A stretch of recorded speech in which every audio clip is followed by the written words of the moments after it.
sebagai trisomi 21 yang menunjukkan beberapa ciri fizikal dan mempengaruhi pertumbuhan serta perkembangan otak sejak kecil.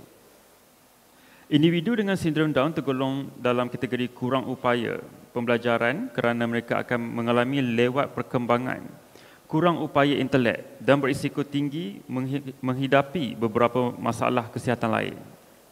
Walau bagaimanapun, dengan pengurusan yang baik, individu dengan sindrom Down mampu berdikari dan mencapai potensi mereka dengan bantuan serta sokongan daripada semua lapisan masyarakat.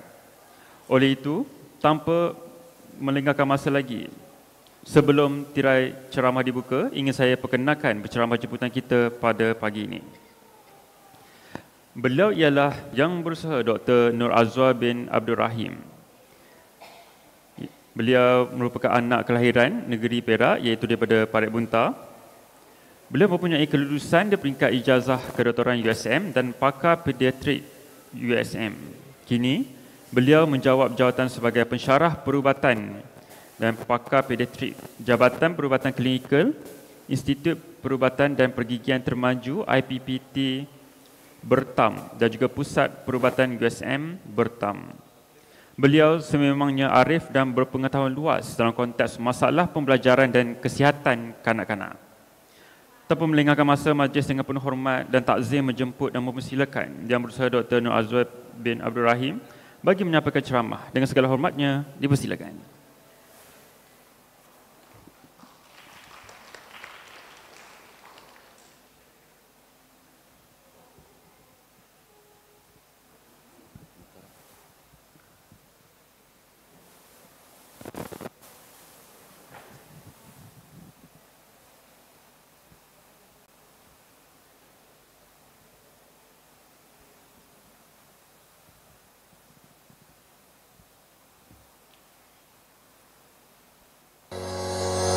Pusat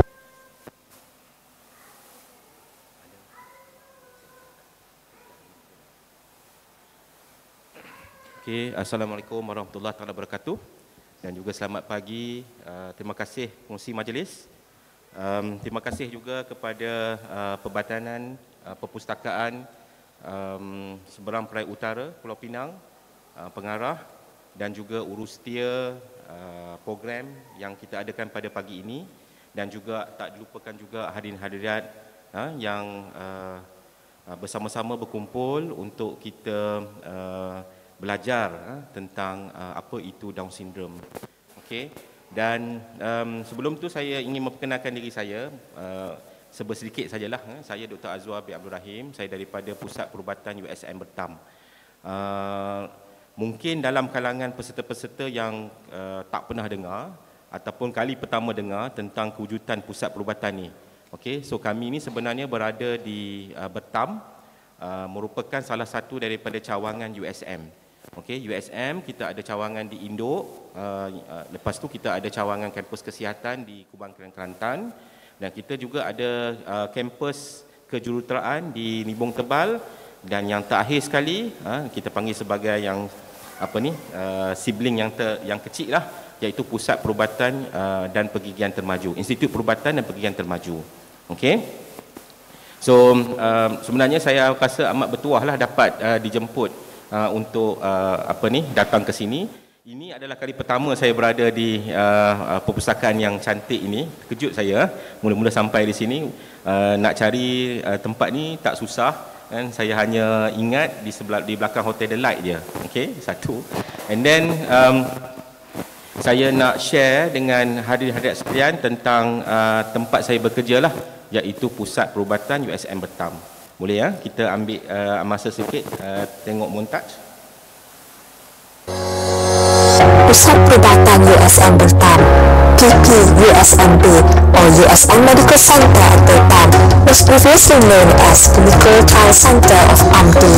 It was established since 2012 and currently transforms towards becoming a prestigious medical center in northern corridor of Malaysia. It is situated in Bertam, a developing city in northern Penang with various nearby facilities. PPUSMB is a 53-bedded medical center with its own 24 hours emergency service, specialist clinics, vast oncological services, operating theatre, advanced laboratory, imaging facilities, rehabilitation center, and dental facilities. Medical side is managed by trained medical specialists and staff nurses under excellent unit.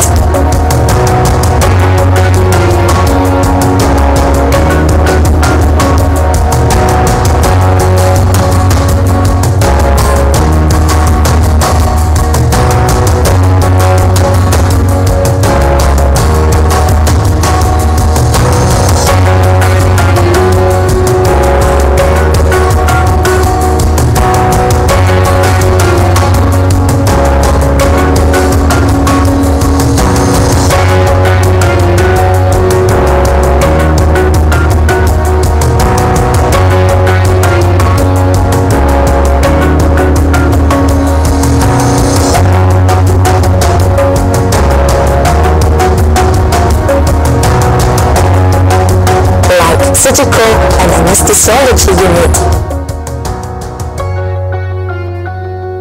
medical unit, oncological unit,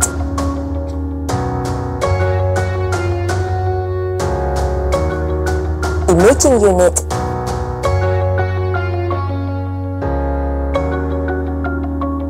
nuclear medicine unit,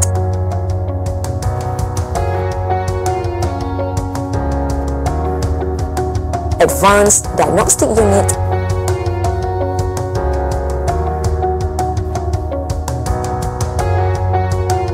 and integrative unit,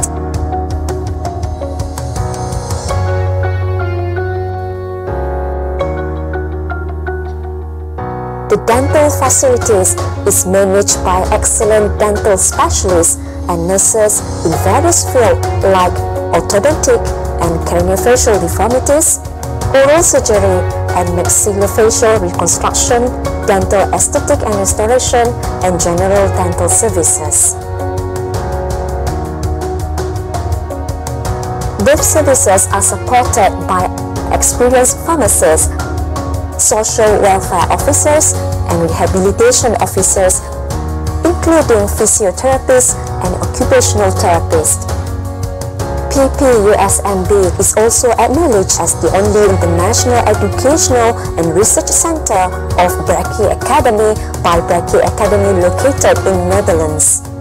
Additionally, we are also the only Northern Region center with robotics rehabilitation facilities to cater precarsal rehabilitation patients.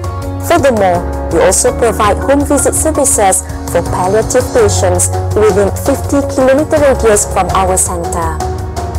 We are also the only center in Northern Region specialized in primary immunodeficiency disease and receive vast referral nationally and internationally. PPUSMB function 24 hours a day. Our specialist clinic opens every Monday to Friday from 10 past 8 a.m. till 10 past 5 p.m.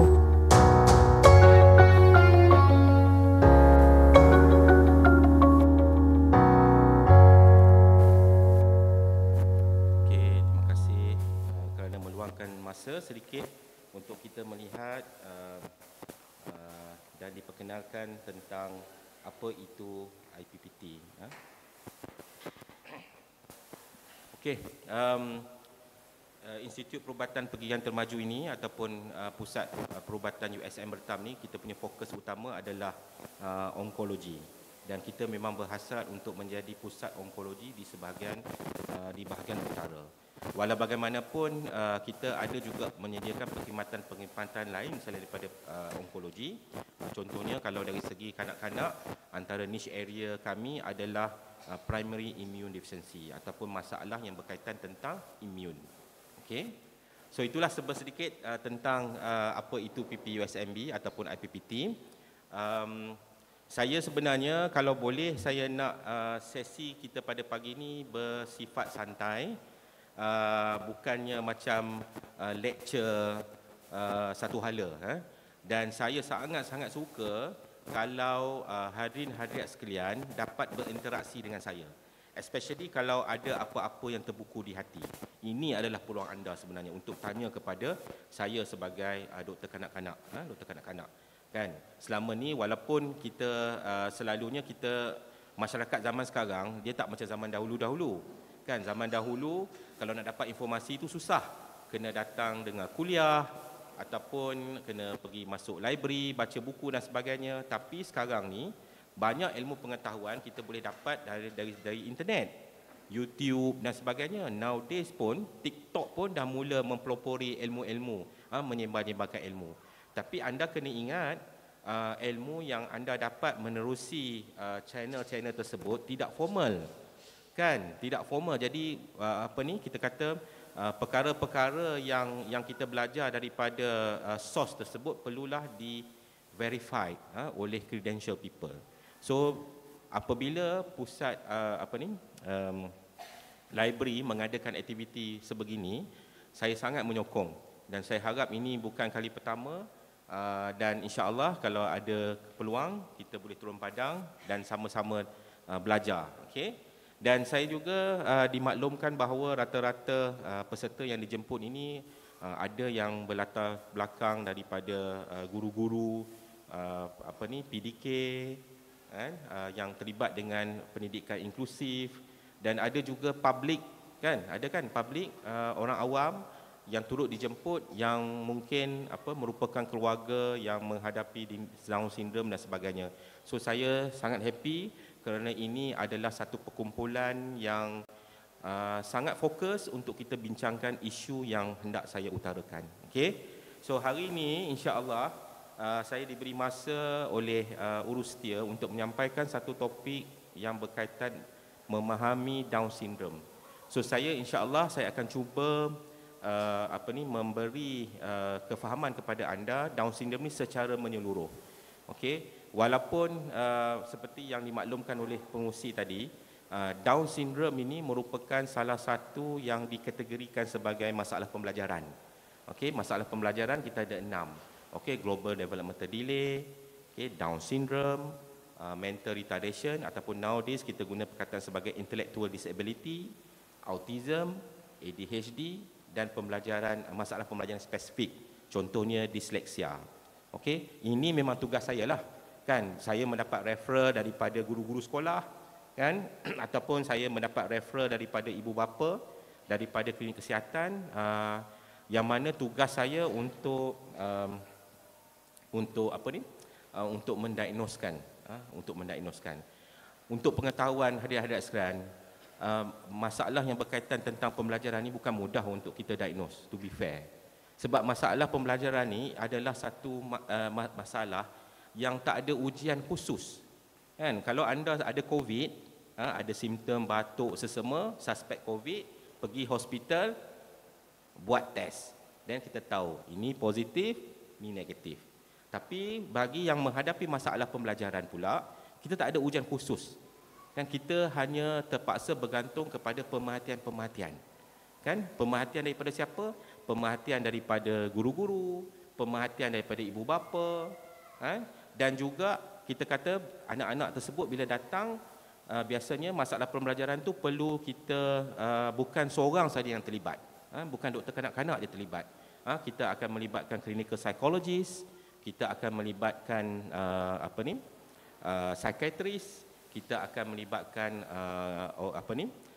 bahagian occupational therapist, kan, dan sebagainya. So bila kita buat assessment, kanak-kanak tersebut perlu membuat special tools, macam instrumen tertentu untuk kita assess dari segi intellectuality dan sebagainya. So maklumat-maklumat tersebut dikumpulkan dan akhirnya barulah kita join the clue and make it a decision. And bagi saya sebenarnya bila kita kata nak label seorang kanak-kanak tu sebagai menghadapi masalah pembelajaran, saya tidak gopoh lah, sebab kita bukan yang boleh macam tarik balik, betul tak? Kan, macam kita you ada demam, you tak ada demam, tak boleh. Masalah pembelajaran ni kita kena convince dulu, cukup clue, barulah kita come out dengan diagnosis. Kan? So masalah pembelajaran ni bukan macam you masuk je jumpa doktor, keluar daripada bilik doktor, oh dah tahu diagnosis. No. That's why kadang-kadang antara cabaran saya dalam mendiagnoskan masalah pembelajaran adalah kadang-kadang kita kena tahu tempoh pembelajaran tu. Sebab kanak-kanak ni dia berbeza-beza.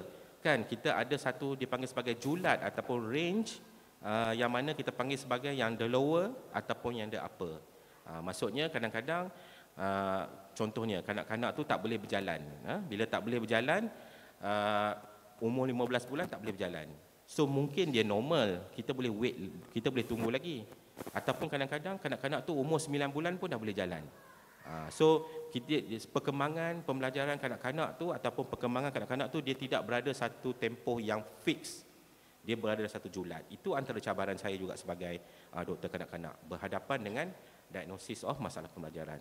Tapi dalam Down syndrome ni simple. Sebab apa? Sebab clinical appearance dia telah boleh memastikan bahawa dia itu adalah Down syndrome. Dan juga kita memang ada ujian khusus genetik yang boleh mengesahkan. Jadi Down syndrome ni dia spesifik sikit. Dia walaupun kita kategorikan sebagai masalah pembelajaran juga, okey, tapi kita tak semudah, tidak sesusah macam masalah pembelajaran yang lain. Dan pengurusi tadi telah tentang World Down Syndrome Day. So Down syndrome ni bukan satu masalah yang kecil, dia adalah satu masalah yang global. Okey, kita dah ada pun World Down Syndrome Day 2020, tahun 2020, yang mana setiap tahun pun dia punya tema dia tu memang berubah-ubah, dan tema pada tahun ni sangat menarik bagi saya. Bila saya dah berada dalam berdeal dengan kanak-kanak istimewa ni, tema ni memang sangat-sangat real. Okey, tema ni apa? Tamatkan stereotip. And the stereotype. Okay. So sebelum saya nak cakap tentang benda ni, saya nak ulas sikit apa itu stereotype. Kita selalu dengar perkataan stereotype ni. Okay. Stereotype ni kalau by definition adalah satu set idea yang orang ada, yang mana bagaimana seseorang itu atau sesuatu itu boleh menjadi positif ataupun neutral, negatif ataupun neutral. Ataupun tapi selalunya kadang-kadang stereotip tu tak betul lah, salah. Dan kerana apa? Kerana maklumat terhad ataupun atau kenapa terjadinya stereotip disebabkan maklumat terhad, pengalaman peribadi seseorang tersebut ataupun social media. So setelah terbentuknya stereotip, maka nak ubah benda ni memang susah. Ini maksud stereotip. Bahaya tak stereotip ni? Bahaya sebenarnya. Sebab dia mengganggu kita punya persepsi. Dia akan mengganggu kita punya action. Okay?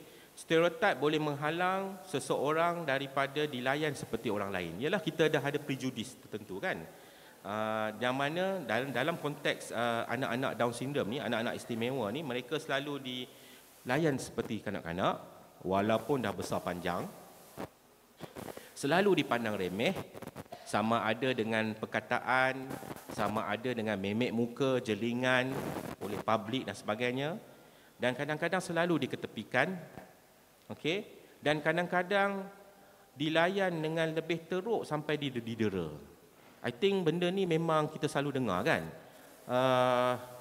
Okay, ini satu contoh kes yang terkenal lah kan, Bella kan. Saya pun tak ikuti sangat what happen next, tapi masa mula-mula tengah hangat tu memang kita tahulah ini hanyalah tip of ice saja. Yang kita kata yang di hujung ais, yang banyak lagi kes-kes yang berlaku yang mungkin tak dapat diselamatkan, yang hilang begitu saja kan. Kalau kita tengok sekali macam dalam satu hadis lah yang Rasulullah pernah bagi tahu, adalah dilaknat orang yang memesongkan orang buta dari jalan laluannya. Ini orang buta kita cuba pesongkan dari perjalanan ini, memang kita dilaknat. Maksudnya apa? Kita tak boleh menginaya orang-orang yang kurang keupayaan dia. Dan Saya pun macam semua orang pun kenalkan Saiful Nang kan. Beliau sangat famous dalam YouTube dan sebagainya kan. Beliau juga diuji dengan anak Down syndrome walaupun akhirnya meninggal dunia kan. Antara quote dia orang, quote Nang Saiful Nang adalah, mereka anak istimewa yang lebih jujur dalam kasih sayang dan mereka sayang tanpa syarat. Very pure kanak-kanak Down syndrome ni kan. So kadang-kadang bagi kita yang terlibat, sama ada guru yang membantu mereka dalam proses rehabilitasi ke ataupun dalam pendidikan khas ke, mesti tahu benda ni, betul tak? Tambahan pula kalau kita ibu bapa yang diuji dengan memiliki anak Down syndrome ni pun tahu benda ni kan? Tak perlu diulas lagi. Okey, ini saya senaraikan beberapa contoh stereotip yang saya boleh quote berlaku di seluruh dunia. Dan mungkin kalau dalam kalangan hadirin-hadirat sekalian mungkin boleh share lah kot stereotip yang berlaku dalam konteks kita di negara Malaysia. Kan, sebab dia kadang-kadang ni stereotip ni dia bergantung ikut ikut tempat masing-masing. Okey, contohnya Down syndrome daripada Nigeria. Saya tidak suka apabila orang memandang rendah pada penghidap Down syndrome. Okey, orang memandang rendah. Okey. Andrew daripada New Zealand. Saya pernah bekerja di sekolah rendah. Saya menunjukkan CV saya yang menunjukkan apa yang saya boleh lakukan. Dia buat CV. Dan dia berjumpa dengan seseorang untuk mohon kerja dan orang tu tanya, siapa yang buat CV ni? Ada orang ke yang buatkan CV ni untuk anda? Saya beritahu, saya yang melakukannya. Orang tak percaya. Kan? Stereotip yang Emma from United Kingdom. Saya ke kedai pakaian, sedang saya memilih pakaian, jurujual beritahu saya, anda tidak akan membeli apa-apa, sila keluar. Okey, saya sangat kecewa dan tidak boleh bercakap dan saya rasa saya tidak layak diperlakukan begitu. Ini stereotip yang dikomenkan oleh Emma. Muthoni daripada Kenya. Mengapakah ramai yang menganggap Down syndrome tidak boleh bekerja? Mereka juga fikir kita tidak sepatutnya dibayar. Kalau yang mana anak-anak Down syndrome tu yang sampai ke peringkat boleh bekerja, kadang-kadang upah yang diberikan tak setimpal. Kadang-kadang tidak dibela, percuma macam tu saja. Sebab dia orang kan tak boleh, macam diinaya lah kan. Saya bekerja keras dan saya layak dibayar. Tia from United States. Saya ingin ke college tetapi mempunyai kecacatan intelek. Satu-satunya kursus untuk saya adalah kemahiran hidup. Saya tak mahu pergi ke college untuk belajar mengemas katil saya. Nampak tak? Orang downgrade. Kan, pergi ke college, tak payahlah. Belajar mengemas katil sajalah. Kan? Carlos from Mexico. Ramai ingat Down syndrome adalah penyakit. Okey? Bukan. Down syndrome ni bukan penyakit. Dia merupakan satu keadaan. Kami ataupun Down syndrome ni sebenarnya sama seperti orang lain dan saya mahu dunia melihat kami sama seperti orang lain. Ini adalah beberapa banyak lagi lah isi-isi hati yang saya boleh quote kat sini. Okey, contohnya Andrew daripada Australia ni pula. Saya didiskriminasi kerana mempunyai kecacatan. Ramai tidak membenarkan saya bercakap. Saya sebenarnya boleh bercakap. Saya suka bercakap dengan orang tentang kehidupan. Last kali Janet saya boleh quote daripada seorang Down syndrome daripada Kanada. Orang berfikir semua Down syndrome adalah sama. Semua orang anggap Down syndrome ni semua sama. Sebenarnya tak. Mereka adalah seorang individu yang berbeza. Sebagai mana kita yang normal ni pun berbeza dengan orang lain. Kan? Masyarakat pukul habis. So now, kenapa kita kena betulkan stereotip ni? Okay, sebab sekarang ni saya berhadapan dengan personel yang involved dengan memberi perkhidmatan kepada anak-anak Down syndrome, anak-anak istimewa Down syndrome. Sebab kadang-kadang kalau kita mempunyai stereotip yang salah, maka dia tidak membolehkan kita memberi bantuan secara sepenuhnya. Sebab kita ada prejudis dalam diri kita tu yang kita tak boleh nak keluarkan. Sebab apa? Sebab kita berprasangka macam itu dan sebagainya. Macam tadilah banyak prasangka kan. Tapi sebenarnya apabila kita datang ke program sebegini yang kita dapat lebih-lebih ilmu, insya-Allah saya mengharapkan segala prejudis dan stereotip tu dapat kita clear upkan. Kan? Semoga kita yang terlibat dengan industri membantu anak-anak istimewa lebih bersemangat. Itu yang saya aim sangat-sangat, saya nak sangat datang pada hari ini. Bagi ibu bapa pula, bila anda datang, anda dengar pencerahan ni, anda pun tak stereotip tentang anak anda yang mengalami Down syndrome. Tak ada macam, alah tak boleh buat apa-apa dah, that's it, cukup. No. Ada perlu, sekiranya kita bagi peluang kepada dia, dia boleh lebih lagi ke hadapan. Okey. Sebab tadi kan saya kata benda ni sepatutnya interaktif. Ada tak siapa-siapa kat sini yang nak share stereotip yang commonly berlaku dekat tempat kita untuk anak-anak Down syndrome? Yang ini semuanya hak orang putih punya tempat. Tempat kita ada tak? Yes. Puan. Ini sharing tau. Saya pun nak belajar daripada you all juga. Okey, yes puan, silakan.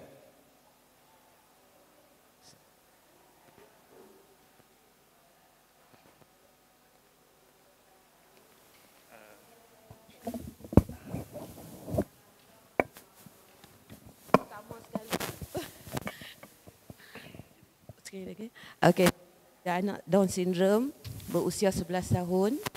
Okey, stereotip pertama tu adalah mana rendah tu memang saya laluilah benda ni. Daripada awal saya melahirkan anak saya daripada kecil sampai ni orang kampung yang agak ni dia memandang, dia kata saya ni mempunyai anak cacat. Jadi bila kesan dia tu kepada waris tu, saya dengan suami adalah satu tekanan yang memang, sebab kita tak ada anak yang Down syndrome, tiba-tiba kita dapat anak, kita baru nak cari apa dia Down syndrome dan sebagainya. Kita perlukan masa lah untuk kita nak boleh adapt benda tu. Jadi bila orang kampung kata anak tu cacat, secara tak langsung dia memang memberi kesan yang ketara lah kepada kami. Dan apa yang saya buat lepas tu dengan suami, saya alhamdulillah lah, lepas pada tu kita masa tu PDK Permata Mentari, dia buat satu ceramah, dia panggil waris yang anak macam ni, dia panggil ustaz. Bila dia panggil ustaz, dia jadi macam satu motivasi untuk saya dan suami lah, bahawa kami ni adalah insan, adalah ibu bapa terpilih rupanya. Kemudian apa yang saya buat, anak saya ni dia akan buat apa yang kami buat. Bulan 12 saya bawa pergi umrah. Saya tengok di masyarakat kita dia memang dipandang rendah, tetapi bila di sana dia adalah menjadi tetamu yang paling istimewa. Itu memang tak dinafikan. Dan anak saya pun sesat. Nak ceritalah ni, minta maaf lah ya. Sila. Saya tinggal dekat Hotel Safwa. Okey. Anak saya tingkat 48. Anak saya pergi asal, saya tinggal. Saya balik-balik anak saya sesat. Saya tak tahu nak buat macam mana. Saya panggil manager semua. Tapi dengan kuasa Allah, anak saya ni jumpa di lobi dan dia tahu ada 3 lift hotel ni. Dia tahu yang mana satu nak turun ke lobi. Betul. Dan di lobi itu, kalau dia turun satu lagi lift, dia akan terus pergi dataran Masjidil Haram. Saya takkan jumpa dia. Tapi saya rasa dia ni walaupun Down syndrome, tetapi otak dia boleh. Dia tahu yang mana lift yang kami bawa dia. Dan di rumah pun sama. Kalau time masak, dia tahu. Dia nak masak apa, dia main tolong dan sebagainya. Ya, betul. Jadi, saya rasa saya mai pagi ni, walaupun saya tinggalkan tugas saya nak macam mana saya boleh bantu lagi anak saya ni supaya dia, sebab kita dah tua kan, nanti ke depan kita tak tahu dia punya panjang umur dia tu kan. Jadi, saya mai sini untuk saya nak berkongsi lah. Untuk saya perbaikilah. Minta maaf lah doktor. No problem puan. Isu yang puan cakap tu sebenarnya memang real. Okey, tepukan. Okey, terima kasih puan kerana willing share pengalaman sendiri tu kisah benar lah, bukannya tak ada kaitan dengan yang hidup dan mati tu kisah benar lah. Memanglah saya pun bila berhadapan dengan di klinik saya, bila kita kata kita nak buat diagnosis kan, kita kena breaking bad news yang contohnya kan. Pertama sekali yang terpaksa, cabaran yang terpaksa dihadapi oleh kedua ibu bapa adalah nak redha tu. Nak menerima berita tu. So first kali kadang-kadang ada yang denial kan, mula denial dan sebagainya. And then lepas tu ada yang menyalahkan, ini family you lah. Ini family you lah kan. Ini antara cabaran tu bukan senang tu sebenarnya. Bila saya nak bercakap di hadapan dua orang ibu bapa ni, saya kena guna perkataan yang berhati-hati.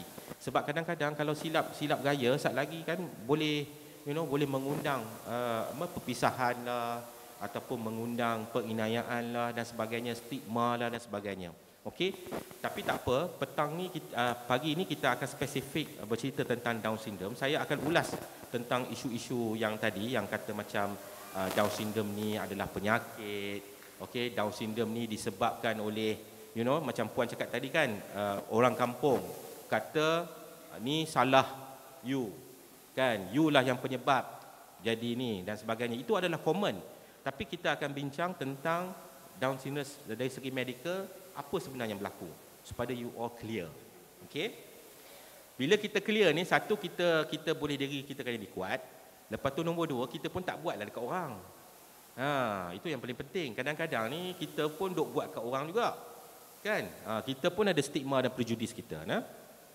Okey, so saya ni bila nak cerita Down syndrome, saya suka cerita daripada zaman dahulu kala. Kalau macam library kan, bila bercakap guna pantun. Kami kat universiti jarang guna pantun. Mungkin sebab di bahagian medical kan, semua straightforward, medical boring. Bila dengar pantun ni rasa seronok pula kan, ketamadunan kita. So kalau kita tengok dari segi literature, apa yang ada tentang sejarah Down syndrome. Okey, kalau kita ni dalam kajian-kajian, rekod sejarah menunjukkan bahawa memang ada individu Down syndrome ni pada zaman-zaman Rom Purba tu. Okey, cumanya pada masa tu tak ada orang yang iktiraf. Tak ada orang yang iktiraf. Tak nampak nah. Okey. Tak ada orang yang iktiraf kita kata sebagai rupa paras tersebut sebagai Down syndrome. Tak ada. Okey. Tapi kalau kita tengok dari segi kesenian ataupun kesusastraan kesusastraan Yunani dan Rom, memang ada describe tentang Down syndrome ni. Okey. So yang paling famous adalah ini adalah satu patung lah, patung pada zaman Rom. Okey, patung ni dia panggil sebagai Telesphorus statue. Telesphorus statue ni adalah kanak-kanak yang tidur sambil memegang tanglung. Ni patung yang dated to zaman Rom lah. So bila kita perhati tengok macam ada ciri-ciri Down syndrome lah kan. Kalau patung yang diukir tu dia ada small nose, depressed nasal bridge, narrow mouth, full lip. Lepas tu dia punya ukiran pada bentuk kaki dia pun kan, wide gap antara ibu jari kaki dengan jari sebelah dia, second toe, and ada clinodactyly pada jari kaki yang kelima. So ini sebenarnya kami dari segi perubatan adalah ciri-ciri fizikal bagi seorang anak istimewa Down syndrome. Okey. So maksudnya sebenarnya benda ni dah ada lama dah. Okey. Cumanya bila kita kata yang terkini ni, orang yang bila baca buku lah, you Google dan sebagainya, you akan tengok orang mamat yang dapat nama pasal Down syndrome ni adalah Dr. John Langdon Down. Itulah asalnya perkataan Down syndrome tu. Sebab dia adalah pakar perubatan British yang pertama kali menerangkan ciri-ciri fizikal Down syndrome pada tahun 1866. Pada masa tersebut, Down syndrome, Dr. Down merujuk kepada keadaan itu sebagai Mongoloid idiocy, Mongoloid ataupun kebodohan Mongoloid. Yalah, masa tu kan ada sentimen kan antara British, white people is superior than Asian people. So dia gambarkan kanak-kanak Down syndrome itu sebagai Mongoloid, macam orang Mongolia. Tapi kita dalam perubatan dah tak guna dah perkataan tu sebab dia mewujudkan satu stigma. Super jugalah macam perkataan mental retardation. Okey, kita dah tak guna dah perkataan mental retardation, kita guna intellectual disability. Dulu kita panggil orang kurang upaya, sekarang ni kita panggil orang kelainan upaya. Sebab kita nak avoid stereotype dan stigma-stigma tu. Okey. Tapi sebenarnya kalau kita tengok yang menyebabkan pengetahuan tentang Down syndrome ni bertambah-tambah besar adalah apabila penemuan ilmu genetik. Okey. Yang mana walaupun Dr. Dr. Down tadi telah berjaya mendokumentkan ciri-ciri Down syndrome, tapi kita tak tahu tentang the genetic part. Okey, sehingga penemuan tentang ilmu genetik yang telah ditemui oleh doktor daripada Perancis, ahli genetik Perancis tahun 1959, dekat je dengan kita sebenarnya kan, baru lebih kurang dalam 60 tahun 60 tahun yang lepas. Okey, yang mana beliau telah merevolusikan pemahaman tentang sindrom Down dan membuka jalan terhadap ilmu genetik dan diagnosis prenatal. Maksudnya pengetahuan genetik yang beliau temui telah mengetahui bahawa Down syndrome itu sebenarnya ada satu ciri genetik yang kita panggil sebagai trisomy 21. Trisomy 21, yang mana ada ekstra kromosom pada 21. Okey. So now ini adalah normal lah definisi kan, bila pensyarah kan biasanya dia suka ceritakan definition dan sebagainya supaya kita faham kan. Down syndrome ni apa? Okey, so Down syndrome adalah kalau dalam buku kita panggil sebagai gangguan genetik yang disebabkan oleh kehadiran salinan tambahan kromosom 21 ataupun kita panggil sebagai trisomy 21. Dan kromosom ni sebenarnya apa? Okey, kromosom ni adalah satu package dalam badan kita yang ada unsur-unsur genetik. Kita semua ni memang ada kromosom. Dalam kromosom tu ada resepi-resepi genetik kita. Yang mana resepi genetik tu yang akan tentukan kita lah. Kan rambut warna hitam, kaki panjang, kaki pendek, kan ketinggian, kegemukan, semuanya akan ditentukan oleh resepi genetik yang ada pada kromosom. Okey, itu apa itu kromosom. Tapi kalau anak-anak Down syndrome ni dia ada ekstra pada kromosom 21. Okey. So dari segi insiden kelahiran Down syndrome ni biasanya 1 dalam 800 bayi dan berlaku secara semula jadi dan tiada punca yang diketahui. Ini nak reply pada yang puan tadi kan. Bukan salah siapa-siapa. Bukan salah di sebelah ayah, bukan salah di sebelah ibu, bukan salah di keturunan dan sebagainya. Tak ada kaitan. Walau bagaimanapun memang ada masalah genetik tertentu yang boleh diwarisi, yang ada kaitan. Saya tak nafikan ada. Tapi bukan Down syndrome. Boleh? Okey. Dan anak-anak Down syndrome ni dia selain daripada dia ada ciri-ciri fizikal Down syndrome, dia mempunyai tahap intelek dan fizikal yang berbeza dan juga ada keupayaan tertentu yang berbeza dan juga kadang-kadang dia associate dengan masalah-masalah perubatan tertentu. Okey. So balik pada saya cakap tadi tentang genetik, trisomy 21 bermaksud ada 3 kromosom dan 21 tu merujuk pada kromosom yang nombor 21. Nanti kita akan tunjuk contoh result genetik lah supaya anda semua nampak. Dan disebabkan ilmu genetik yang kita ada ni, kita telah berjaya mengklasifikasikan Down syndrome ni kepada 3 jenis.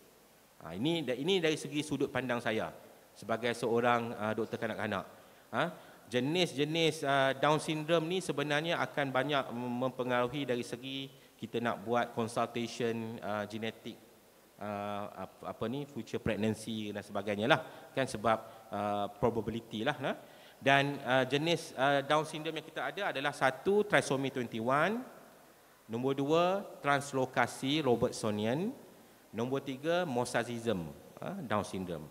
Tetapi dalam 3 grup ni yang paling banyak 95% adalah trisomy 21. 95% adalah yang grup trisomy 21. Okey.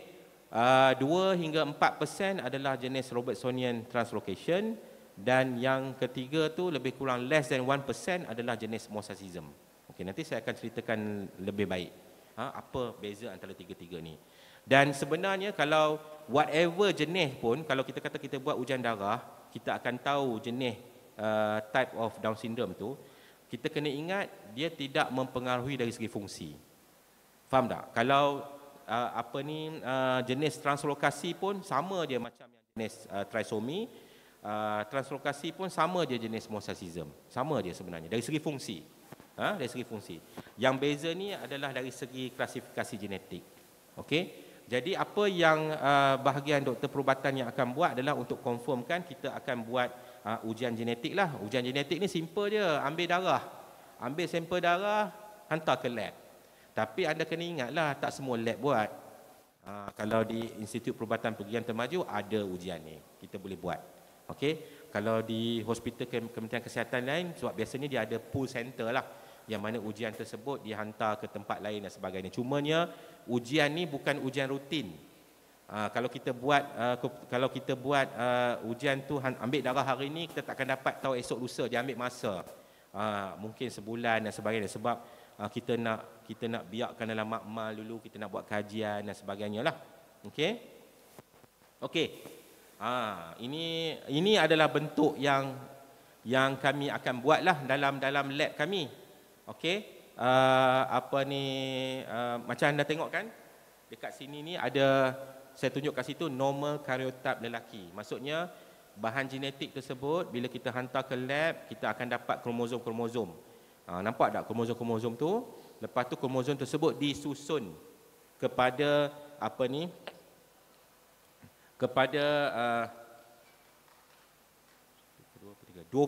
kumpulan. Okey, 23 kumpulan. Tapi kromosom ni tak adalah tersusun cantik dalam sel kita. Ini sebenarnya dibuat secara computerized lah. Kalau ikutkan dia akan berkumpul macam tu. Tapi kita akan susun kromosom ni dan kita akan grupkan.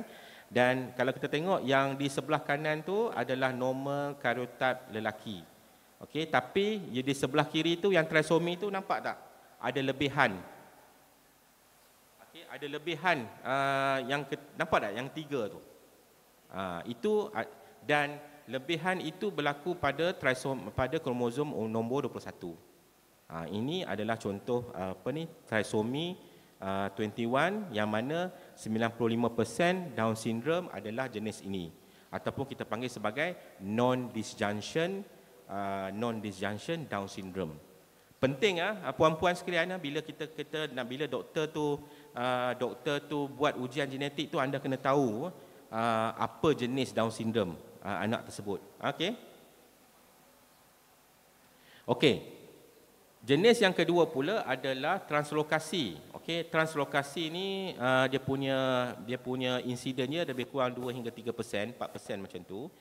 Yang mana kalau kita buat dia punya genetic study tu, kita akan nampak ada sebahagian daripada kromosom 21 tu dia terputus. Okey, kalau tadi 21 dia ada extra. So now kromosom 21 tadi dia terputus, lepas tu dia pergi landing dekat kromosom 14. Kromosom 14. Okey, dan kebiasaannya kalau Down syndrome yang ini ni, kalau kita nampak ni, kita akan panggil dia sebagai translokasi type ataupun Robertsonian Down syndrome type, yang mana biasanya kejadian ni kalau tengok dari segi probability, yang kita tahu 2/3-nya berlaku secara spontan dan 1/3 dia ada chance diwarisi daripada keluarga. Kalau jenis macam ni biasanya kita berhati-hati sikit. Maksudnya kita akan discuss lah dengan parent-parent tentang next pregnancy dan sebagainya, sebab ada chance untuk diwarisi walaupun 1/3. Nampak tak? Kalau yang macam 21 tadi dia by chance, dia tak dari segi ilmu yang kita ada, dia tak boleh diwarisi. Tapi yang translokasi ni ada chance untuk diwarisi. Okey. Yang ketiga, last kali, mosaicism less than 1%. Okey. Yang ini ni bila kita buat ujian, kita tengok dia bercampur-campur. Ada sel yang normal kromosom, ada sel yang tak normal, ada yang trisomi. Kalau hak yang lain-lain tu kita buat semua pun jadi macam tu. Tapi mosaicism ni dia macam ada yang sel dia yang normal kromosom, ada yang sel dia ada trisomi. Yang itu yang jadi mosaicism. Biasanya pengalaman saya sebagai sangat rare lah untuk saya jumpa jenis ni sebab dia 1% je. Kan, maksudnya dalam 100 orang anak Down syndrome, seorang je yang mungkin dalam grup mosaicism. Usually Down syndrome yang jenis mosaic ni, dia very subtle dia punya muka dia. Dia punya appearance Down syndrome dia tak nampak sangat. Tak nampak sangat, dan biasanya dari segi fungsi dia akan lebih berbanding dengan lain. Maksudnya kemampuan dia tu jadi lebih. Maksudnya intellectuality dia, IQ dia lebih berbanding dengan grup yang lain. Okey, ada soalan nak tanya saya? Yes, sila tanya. Walaupun nanti lepas ni saya akan duduk di tengah-tengah macam Ustaz Kazim pula kan, melayan soalan-soalan dan sebagainya. Tapi kalau ada soalan sekarang, you are most welcome. Ada soalan tak? Tak ada. Okey. So jelas tentang genetik study tadi, maksudnya kita akan buat ujian genetik. Okey, saya sentuh juga walaupun puan cakap tadi kan, yang puan yang share experience tadi, penyebab ibu, bapa, ini adalah common stereotype masyarakat luar sana. Okey, Down syndrome berlaku secara rawak. Okey, that's number one. Dan kajian menunjukkan boleh berlaku dari kedua-dua belah pihak jin ibu ataupun bapa. Sebab biasanya yang salah ibu mengandung siapa? Ibu mengandung lah, betul tak?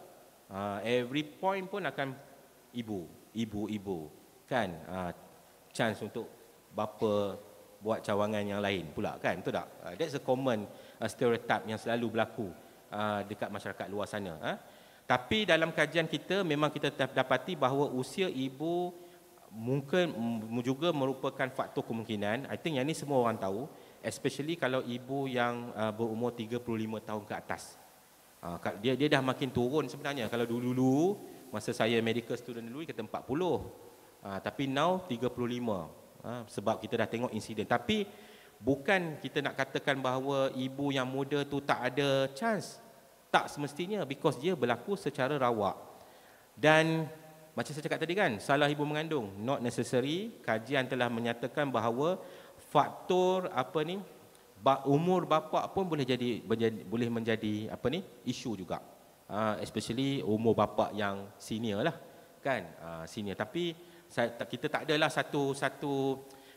satu umur yang kita kata macam senior tu berapa kan. Tapi sebab lately ni kita tengok ramai je ibu couple yang extreme age lah yang saya boleh katakan kan. So ini antara risiko-risiko dia lah.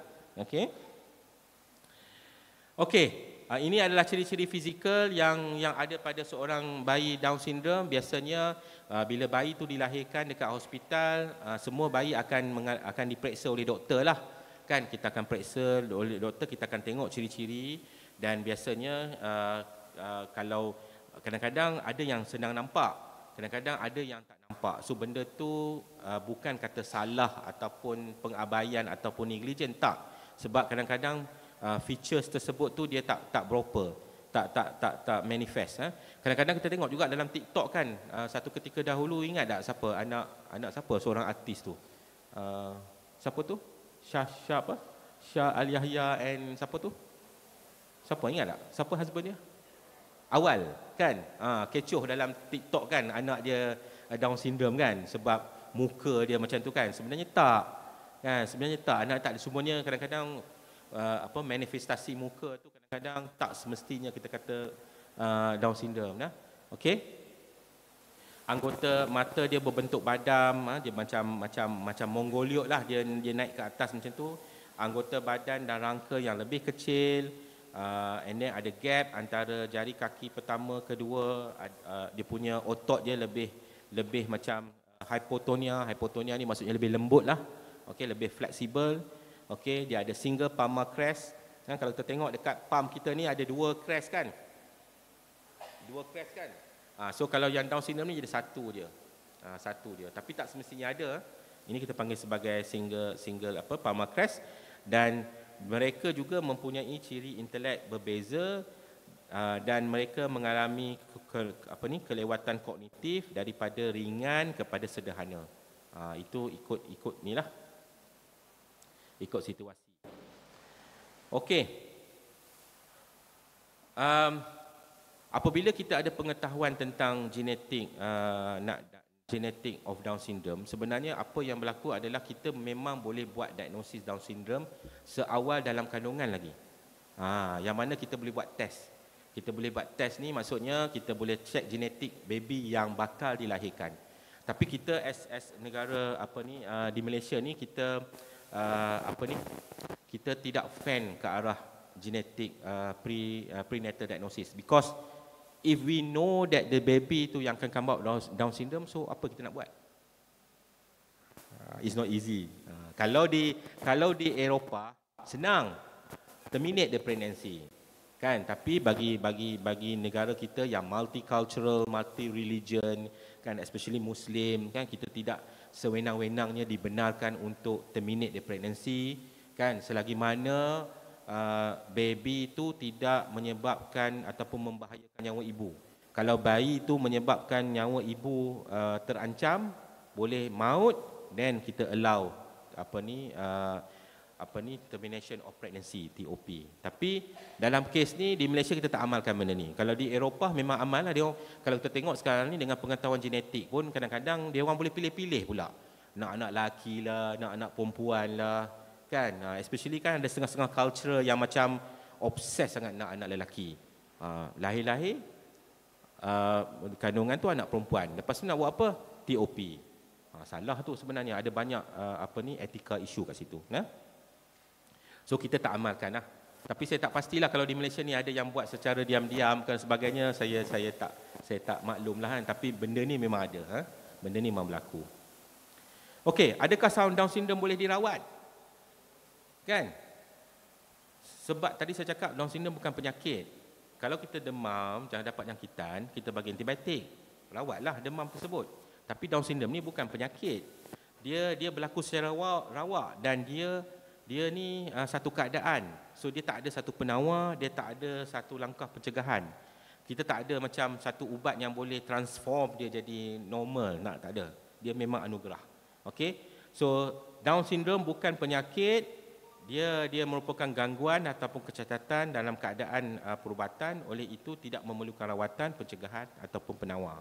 Okey, satu-satunya ciri yang dikongsi oleh semua anak-anak Down syndrome ni adalah kehadiran bahan genetik tambahan yang dikaitkan pada kromosom 21. Itu dia punya titik persamaan dia orang.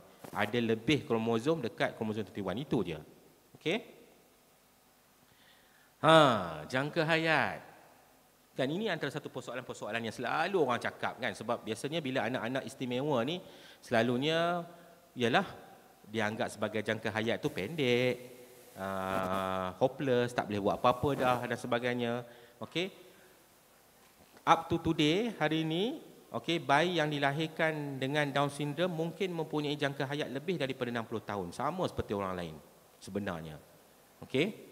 Dan jangka hayat Down syndrome akan terus meningkat disebabkan perkhidmatan dan sokongan yang kita berikan pada mereka, dan kualiti hidup sebenarnya amat penting kerana ramai Down syndrome sebenarnya boleh hidup sampai umur 60 tahun. Okey, sepatutnya.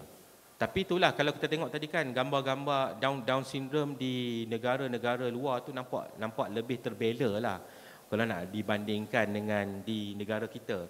Sangat jaranglah kita jumpa pekerja-pekerja yang Down syndrome kan, ada tak di Malaysia ni? Jarang, adalah, tapi jarang sangat kita jumpa kan. Jarang kita jumpa. Benda tu dia tak ialah isu tentang population OKU ni sebenarnya satu isu yang debatable sampai sekarang kan. How far government nak support dia orang? How far kita community menerima dia orang? Kan, so saya mengharapkan semoganya aktiviti-aktiviti macam ni akan merubah stereotip dan pandangan kita terhadap mereka ni. Okey. Tapi yang walaupun saya cakap tadi kadar jangka hayat mereka tu sama je macam kita, even sampai umur 60 tahun pun, tapi ia bergantung kepada masalah medical yang mereka akan ada. Okey. So masalah medical yang mereka ada ni sebenarnya adalah yang akan menyebabkan umur dia orang jadi pendek lah. Sebab contohnya masalah medical yang selalu associate dengan diorang ketika mereka kecil adalah masalah jantung berlubang. Okey, masalah jantung berlubang. So masalah jantung berlubang ni sama dia kalau kena dekat orang yang normal pun, bukan Down syndrome pun akan menghadapi cabaran yang sama. Cumanya boleh dikatakan dari segi insiden separuh daripada anak-anak Down syndrome ni memang boleh dapat Down syndrome. Boleh mendapat masalah AVSD ataupun jantung berlubang. Tapi untuk guru-guru sekalian, anda tak deal dengan Down syndrome ni, betul tak? Betul tak? Anda adakah mereka ni sampai ke anda untuk dilatih, untuk diberi pendidikan? Tak. Yang ada di hadapan anda adalah Down syndrome yang sihat walafiat. Sebab dia orang ni kalau ada masalah jantung tak sempat nak pergi ke PDK sebab rumah kedua dia orang adalah hospital. Kebiasaannya, okey? Dia akan jumpa dengan saya berbanding dengan cikgu-cikgu, okey? So rawatan untuk masalah jantung berlubang ni kadang-kadang dia macam mixture lah kan. Kadang-kadang ialah kan kepakaran untuk merawat jantung berlubang dalam kanak-kanak ni sangat sedikit. Jadi queue tu panjang. Kadang-kadang adalah konflik-konflik macam kita kata siapa yang perlu diutamakan. Kan, kata-kata ada anak normal yang ada Down syndrome, anak normal yang ada jantung berlubang dengan Down syndrome yang ada jantung berlubang. So siapa yang akan dapat slot untuk operation tu? Debatable. Debatable. Yang tu tak bukan forum ni lah untuk kita berbincang. Kan? Okey, tu satu masalah utama yang dihadapi oleh anak Down syndrome, masalah jantung. Yang kedua, masalah penglihatan.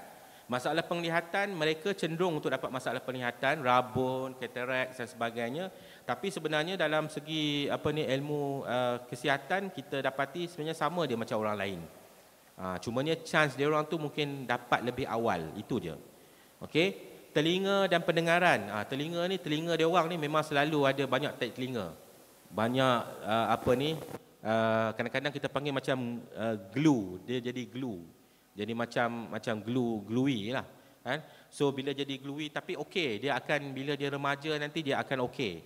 Ini antara normal lah yang selalu berlaku pada mereka. So disebabkan telinga dia orang tu banyak, mereka senang nak dapat jangkitan telinga ataupun otitis media. So ini benda-benda yang kita kena be careful lah. Okey. Next adalah mereka ni kadang-kadang ada yang hyperacusis. Maksudnya sensitif dengan bunyi. Dengar macam kita dengar bunyi blender tu macam biasa, bagi dia memang marah . Itu sebab kadang-kadang dia tak komplain kat kita kata macam bunyi tu bising, tapi dia akan jadi fussy, dia akan jadi tantrum, dia akan jadi marah dan sebagainya. So itu role kita lah untuk mengenal pasti apa yang penyebab dia. Tapi salah satu penyebabnya adalah mungkin pendengaran dia tu sensitif. Mereka berasa sakit, tidak selesa apabila mereka dengar bunyi yang bising. Kadang-kadang kita pergi ke mall ke, bawa jalan-jalan ke apa semua kan, kita macam nak bawa dia jalan-jalan sebab nak bagi happy, tapi dia tak happy. So kita pun kadang konflik kat situ, marah kan, kata kenapa ni, kita pun bosan juga nak rumah nak jalan-jalan kan. Okey. Masalah tidur. Okey, masalah tidur memang biasa berlaku pada Down syndrome. Okey, kadang-kadang mungkin disebabkan oleh tingkah laku dia, masalah yang associate dengan tingkah laku ataupun gangguan fizikal, ataupun kita panggil sebagai sleep apnea. Okey, ini antara yang common berlakulah untuk pada kanak-kanak. Next adalah contohnya seperti ketidakstabilan leher ataupun neck instability. So mereka ni tengkorak kita dengan tulang belakang kita, dia ada satu tulang yang macam menjadi satu point lah supaya kita boleh menggeleng kepala dan sebagainya. So tulang tu untuk anak-anak Down syndrome tu dia sangat lax, sangat tak stable. So kadang-kadang itu sebabnya kadang-kadang bila anak-anak Down syndrome ni, bila kita kata masuk ke hospital, kita nak buat intubation, katakan terpaksa ditidurkan. Ni istilah yang selalu normal lah, public selalu dengar kan, ditidurkan ni masuk tiup lah. Untuk situasi tertentu ada risk dia punya tulang tu boleh dislocate. Itu adalah known. Tapi kadang-kadang kita kata kita terpaksa buat juga, terpaksa merisikokan juga benda tu, tapi untuk selamatkan nyawa dia. tapi kita buat dengan berhati-hatilah supaya tak sampai jadi lax. Okay? Sebab kalau next instability tu berlaku, dia boleh menyebabkan saraf tunjang tu boleh terkepit ke ataupun dan sebagainya, boleh menyebabkan paralyze lah pada anggota badan. Okay.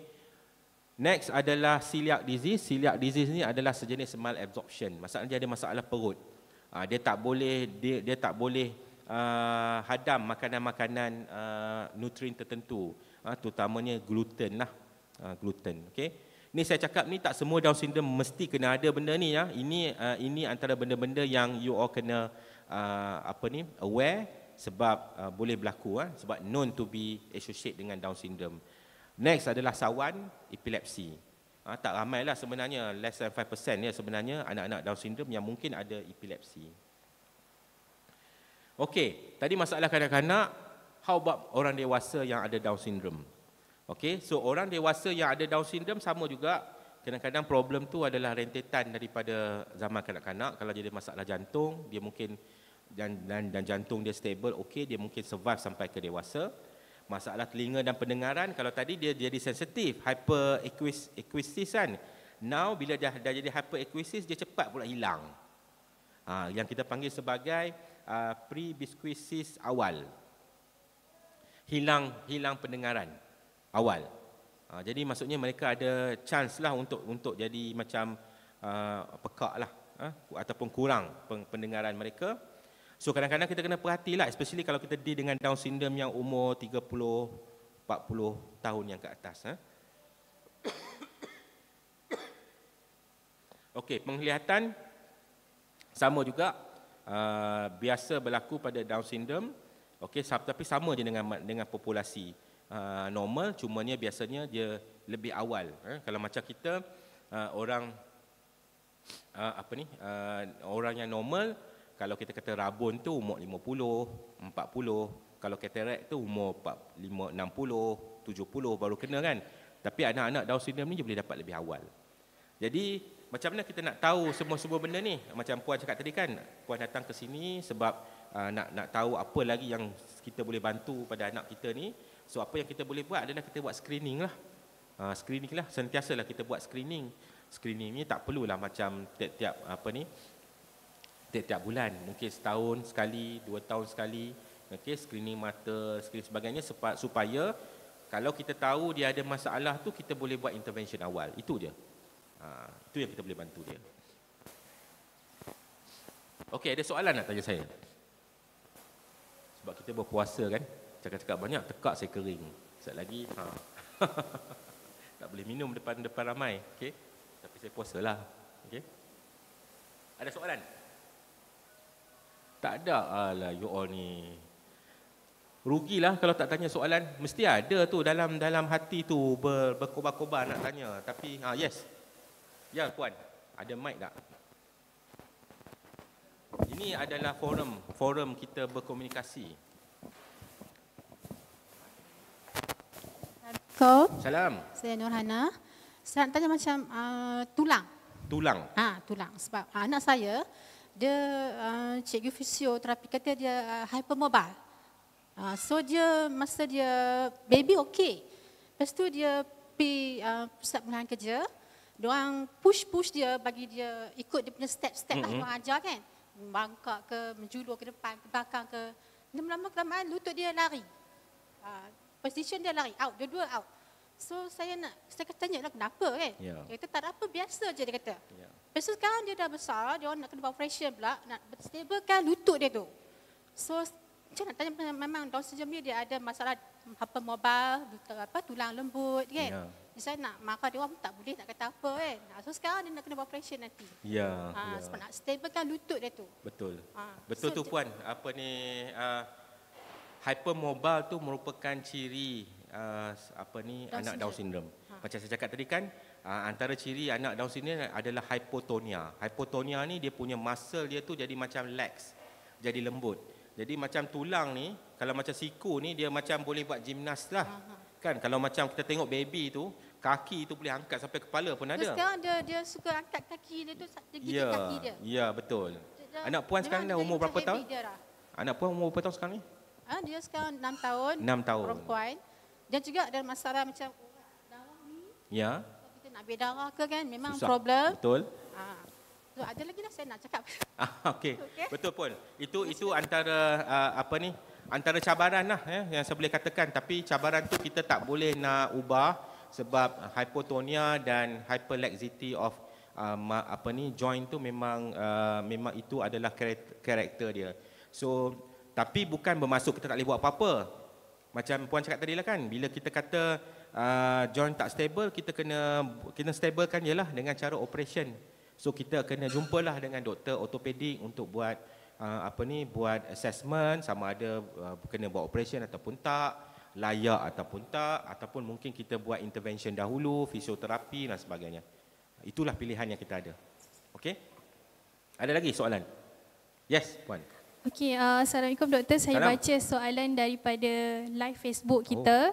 Okey, dia kata, Assalamualaikum doktor. Adakah ibu mengandung di usia 40-an berisiko tinggi mendapat anak Down syndrome? Ya. Okey. Kita ada rakan-rakan daripada YouTube nah. Okey. Live Facebook doktor. Live Facebook, sorry. Live Facebook. Okeylah, nak menjawab persoalan tadi, ya ada risiko, tapi risiko tu adalah berlaku secara rawak. Kan walaupun kita kata umur yang terkini yang kita cakap ni adalah 35 tahun, kalau kita kata 40 tahun tu memang ada risiko lah. Tapi itu terpulanglah kepada puan tersebut, sama ada kadang-kadang saya susah nak cakap benda-benda pasal rawak ni sebab kita bukannya Tuhan kan yang tahu semua benda kan. Kadang-kadang ada kita kata macam ni, berapa ramai dah anak ada, contoh kalau dah ada sampai 5 6 cukuplah contoh kan. Tapi kalau macam tak ada anak lagi, okey, mungkin kahwin lewat ke dan sebagainya, kalau nak nak teruskan juga, mungkin itu adalah jalan je lah kan. Kita nak berprasangka, nak takut semua-semua tu kadang-kadang susah juga, benda-benda yang tak pasti ni, sebab Down syndrome ni dia berlaku secara rawak. Okey, walau macam mana pun dia ada associate juga dengan faktor umur ibu. Okey, next, bolehkah Down syndrome, sindrom Down berkahwin dan mempunyai bayi? Soalan-soalan macam ni kan saya jarang jumpa dalam kalangan lokal di Malaysia ni. Sebab tahu sebab apa? Sebab stereotip kita adalah sampai situ dia. Sampai situ dia. Orang kata apa, dia tak fikir sampai ke masuk universiti ke apa semua. Dia sampai boleh berdikari, mengurus diri dia. Itu dia. Sebenarnya saya datang kat sini, saya nak bagi tahu, macam saya cakap tadi, kita dah bincang tentang tempoh hayat. Kan, kalau dia tak ada masalah apa-apa, dia sepatutnya normal macam biasa, kan? Kalau saya balik pada soalan ni, bolehkah Down syndrome berkahwin dan mempunyai bayi? Jawapannya, ya, Down syndrome ladies memang boleh conceive, melahirkan mengandung dan melahirkan. Down syndrome wanita lah. Tetapi Down syndrome lelaki biasanya ada associate dengan infertility. Tapi kajian yang kita ada dalam kalangan infertility among lelaki Down syndrome tu tak banyak. Tapi kita boleh nampak secara patternnya, majority of Down syndrome lelaki dia infertility, tetapi Down syndrome wanita they can get pregnant and deliver. Bahaya tak benda ni? Bahaya tak? Bahaya tak puan-puan sekalian? Bahaya.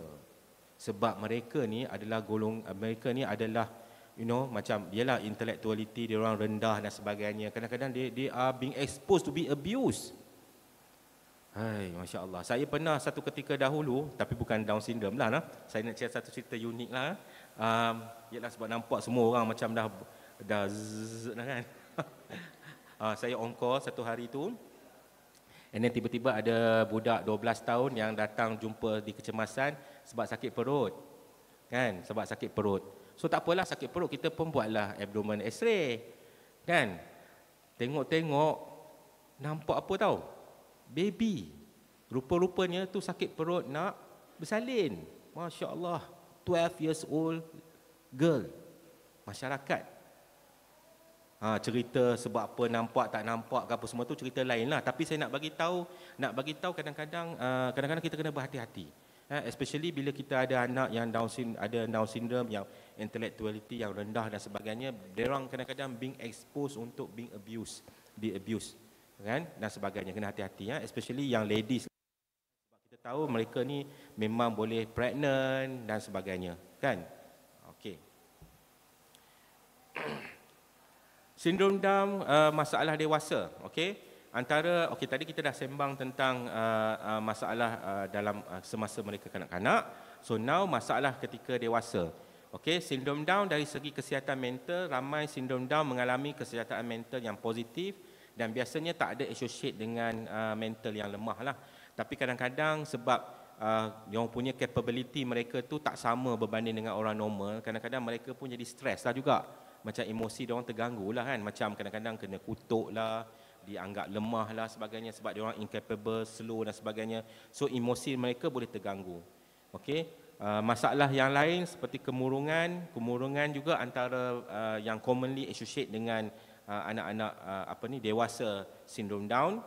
Tapi sebenarnya dari segi prevalence, daripada segi insiden sama dia seperti orang dewasa, orang yang normal yang lain. Okey, epilepsi 80% daripada sindrom Down dan akan boleh menghadapi demensia ataupun sawan, dan mereka ni biasanya berisiko untuk mendapat satu situasi yang terpanggil sebagai Alzheimer. Okey, Alzheimer disease ni adalah demensia lah, yang mana mereka ni mempunyai gejala-gejala seperti pemikiran terjejas, pertuturan mereka terjejas, kekeliruan. Okey, dan biasanya Alzheimer disease ni dia meningkat berdasarkan kadar umur lah. Kadar umur maksudnya semakin dia dewasa, dia risiko untuk dapat Alzheimer tu tinggi. Cumanya mereka berisiko mendapat Alzheimer ni lebih awal. Sebab metabolisme badan anak-anak Down syndrome ni dia tak sama macam kita. Kalau saya selalu cakap macam ni lah untuk mudah, dari segi intelek usually dia half daripada umur. Contohnya kalau umur dia 20 tahun, dia punya intellectuality dia macam umur 10 tahun, 9 tahun contoh. Okey, tapi dia punya body dia tu lebih daripada umur dia. Contohnya macam umur dia tu sepatutnya macam umur 20 tahun, tapi dia punya body dia tu dah macam umur 30 tahun dan 40 tahun. That's why dia akan dapat semua benda yang macam orang normal patut dapat di usia umur 60-70, dia akan dapat awal. Itu dia beza dia. Nah, okey. Bolehkah sindrom Down belajar membaca dan bercakap? Yes, okey. Mereka mempunyai keupayaan untuk membaca dan belajar sama seperti kanak-kanak yang lain. Mereka mempunyai perbezaan perkembangan yang mempengaruhi gaya pembelajaran mereka. So perkembangan mereka, intellectuality mereka akan mempengaruhi gaya pembelajaran mereka. So adalah penting bagi kita untuk mengenal pasti tahap mereka. Okey. Sebaik-baiknya kita kena buat intervention awal. Seawal mungkin. So macam kadang-kadang yang menjadi cabaran di luar sana adalah bila kita ada anak Down syndrome, kadang-kadang kita suka sembunyi, kita tak nak expose, kita macam tak nak rugilah sebab ada banyak fasiliti-fasiliti yang kerajaan telah wujudkan untuk membantu anak-anak Down syndrome ni, especially rehab dan sebagainya. So please, okay, bring forward and kita bantu mereka. Okay, mereka secara umumnya dari segi membaca dan bercakap ni ambil masa lebih lama berbanding dengan kanak-kanak yang seusia berbanding mereka. Kan, kalau macam kanak-kanak ni yang normal by right umur 2 tahun dah patut boleh bercakap. Kalau dah 2 tahun tak boleh bercakap, kita panggil sebagai lewat pertuturan dan perlu di-assess. Tapi anak-anak Down syndrome ni kadang-kadang normal sampai sampai umur 5 tahun, 6 tahun baru boleh properly bercakap. Ataupun kadang-kadang tu yang berjalan. Yang berjalan pun kadang-kadang pun dia macam lebih delay berbanding dengan kanak-kanak yang lain. Tapi pendek kata, jangan buat keputusan sendiri. Apa-apa pun datang jumpa doktor untuk doktor assess. Biar doktor yang decide sama ada benda ni normal ataupun tak normal. Sebab kadang-kadang kita ni bila kita dah stereotype and prejudice, kita bertindak berdasarkan prasangka kita. Kita kata macam, alah ni okey kot. Kadang-kadang yang saya selalu berlaku dalam klinik saya adalah macam lewat cakap. Kan, anak umur 2 tahun, sepatutnya 2 tahun tak boleh bercakap tu dah kena risau. Kan, ini dah sampai umur 5 tahun tak boleh bercakap, baru kan kabut jumpa doktor. Sebab apa? Sebab nak pergi sekolah. Tapi saya sebagai doktor kanak-kanak, saya terima dia. Kita takkan salahkan benda yang berlaku, tapi rugilah kalau kita buat intervention awal, banyak benda yang kita boleh savekan. Okey? So intervention awal sangat-sangat penting. Boleh ke sindrom Down menunggang basikal? Boleh. Sama dia macam orang lain. Tapi kena latihan dan bantuan lah. Ni orang normal pun belum tentu boleh pandai naik basikal, kan? Betul tak? Kan? Sebab basikal dia kena koordinasi dan sebagainya, kan?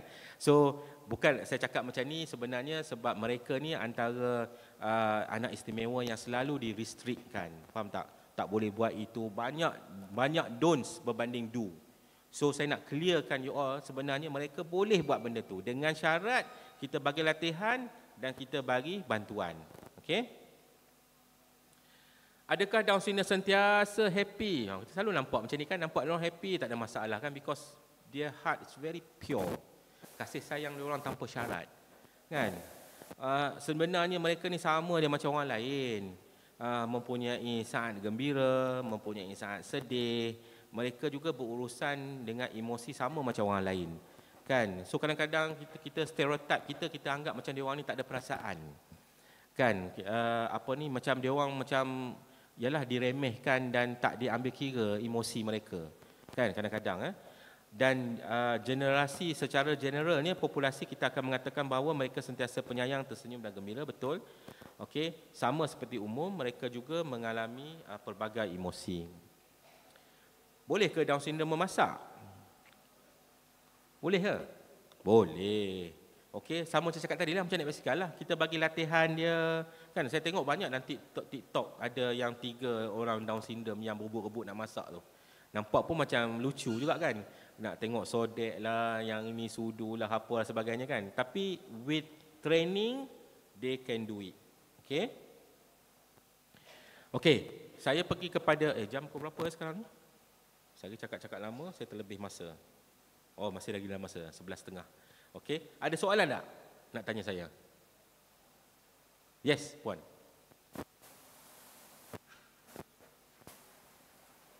Assalamualaikum. Salam. Okey, saya daripada SK Bukit Gambir, daripada kelas pendidikan khas. Okey, saya nak tanya, sindrom Down ni bolehkah kita relatekan dengan autism? Sebabnya ada sedikit orang kata, sebab bila kita pendidikan khas kan bercampur-campur, bila kita tengok kadang tingkah laku dia macam seakan-akan. Okey, itu satu. Yang kedua tadi tentang kesuburan untuk wanita, kan? Salah ke kalau parent tu memberi anak dia pil perancang? Okey, sebab katanya nak mengawal lah dari segi reproduktif dia itulah. Okey, itu je. Okey. Okey. Down syndrome associate dengan masalah pembelajaran yang lain. Okey, commonly yang kita associatekan adalah masalah autism ataupun masalah macam hyperaktif. Okey, itu kalau nak jawab boleh tak? Jawapannya boleh. Jawapannya boleh. Tapi kita kena yalah, sepanjang saya berkhidmat ni, orang kata apa, jaranglah saya jumpa yang macam couple macam tu, kan, macam jatuh ditimpa tangga, kan, macam dah lah cabaran Down syndrome, lepas tu nanti ada pula element of autism, kan. Jaranglah saya jumpa macam tu, tapi boleh ada associate macam tu. Kalaulah kriteria tu mencukupi, sebab macam kita kata nak diagnose autism, dia ada masalah dari segi language, dari segi socialization. Kalau kriteria dia mencukupi, mungkin dia boleh kita diagnosekan sebagai ada autism. Tapi anda semua kena ingat, sebab ciri-ciri yang didemonstratkan oleh seorang anak Down syndrome ni kadang-kadang sebab dia kan intellectuality dia macam lebih rendah berbanding kanak-kanak normal. Kadang-kadang dia boleh termanifest seperti macam macam autism. Tapi sebenarnya dia tak ada autism. So that's why kalau nak jawab soalan ni, kalau puan rasa macam dia ada ciri-ciri, saya boleh anggap kalau sikit-sikit tu kemungkinan tak. Tapi kalau nampak obviously yes, mungkin boleh rujuk kepada doktor lah untuk kita establish diagnosis. Tapi itulah dari segi kategori dia masih lagi kita letakkan sebagai kategori masalah pembelajaran lah. Okey, tu satu. Sebab dua benda ni adalah benda yang berbeza. Macam autism dia problem dengan language and socialization. Tapi macam autism pun kita tak ada diagnosis. Macam jiudan genetik ke tak ada. Dia hanya berdasarkan kriteria yang dipenuhi untuk kita kata diagnosis dia autism. Okay. Bolehkah puan saya jawab ke soalan tu? Okey, satu. Okey, nombor dua tentang cadangan memakan pil perancang bagi anak-anak Down syndrome wanita yang mungkin telah datang period dan sebagainya. Yang tu saya tak fasih lah untuk jawab soalan tu. Boleh ataupun tak kaedah tu digunakan. Mungkin dalam forum lain lah kot yang mungkin melibatkan ustaz ke dan sebagainya kan, sebab yalah kalau kita kata nak makan dari segi medikal memang jadilah, betul tak? Kita makan pil perancang, so kita akan kawal atur lah dia punya height dia dan sebagainya kan, dan juga mengurangkanlah risiko dia untuk get pregnant dan sebagainya kan. Tapi itu bersifat individual lah yang tak patut diamalkan secara umum. Kan kita dari segi perubatan tak pernah kata macam takkan recommend. Kita kata anak Down syndrome wanita yang datang period kita recommend makan pil perancang, tak. Itu case by case basis lah. Okey. Ada soalan? Okey, tak ada. Okey. Next saya teruskan dari segi sindrom Down yang berkaitan tentang kelewatan perkembangan. Antara ciri dominan bagi sindrom Down adalah kelewatan perkembangan. Okey, perkembangan apa? Perkembangan kognitif. Mereka mengalami ketidakupayaan intelek ringan ataupun sederhana. So yang ini biasanya kita kena buat IQ test lah. Kita boleh buat IQ test, kita boleh macam IQ test yang budak-budak nak masuk asrama tu kan. Tapi itu nak tengok intellectuality yang tinggi kan. Tapi kita ada intellectuality test, kita ada instrumen-instrumen tertentu yang biasanya yang dibuat oleh clinical psychologist yang boleh buat testing ni. Dan mereka juga mempunyai ciri-ciri kognitif ataupun tingkah laku tertentu. Dan secara umumnya mereka ni berbeza dengan kanak-kanak yang sebaya dengan mereka kerana mereka perkembangan mereka lewat, lambat duduk, lambat berpusing, lambat berdiri dan sebagainya. Okey, so selain daripada itu, mereka juga akan mengalami kelewatan dari segi bercakap dan memahami bahasa. Dia ambil masa tempoh lebih lama berbanding dengan anak-anak normal, dan sometimes ada juga mereka mengalami kecenderungan untuk disebabkan kelewatan perkembangan tadi, mereka lebih cenderung untuk membuat pertimbangan yang salah ataupun mempunyai tingkah laku yang bersifat impulsif. Okey, so ini antara penyebab-penyebab mereka lah. So kita sebagai ibu bapa ataupun sebagai guru yang terlibat dengan anak-anak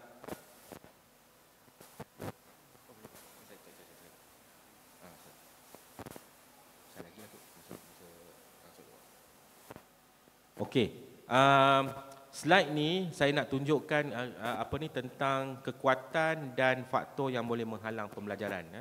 Okey, so kita sebagai ibu bapa ataupun sebagai guru-guru kita kena pasti benda ni. Pertama sekali kita kena pasti kekuatan.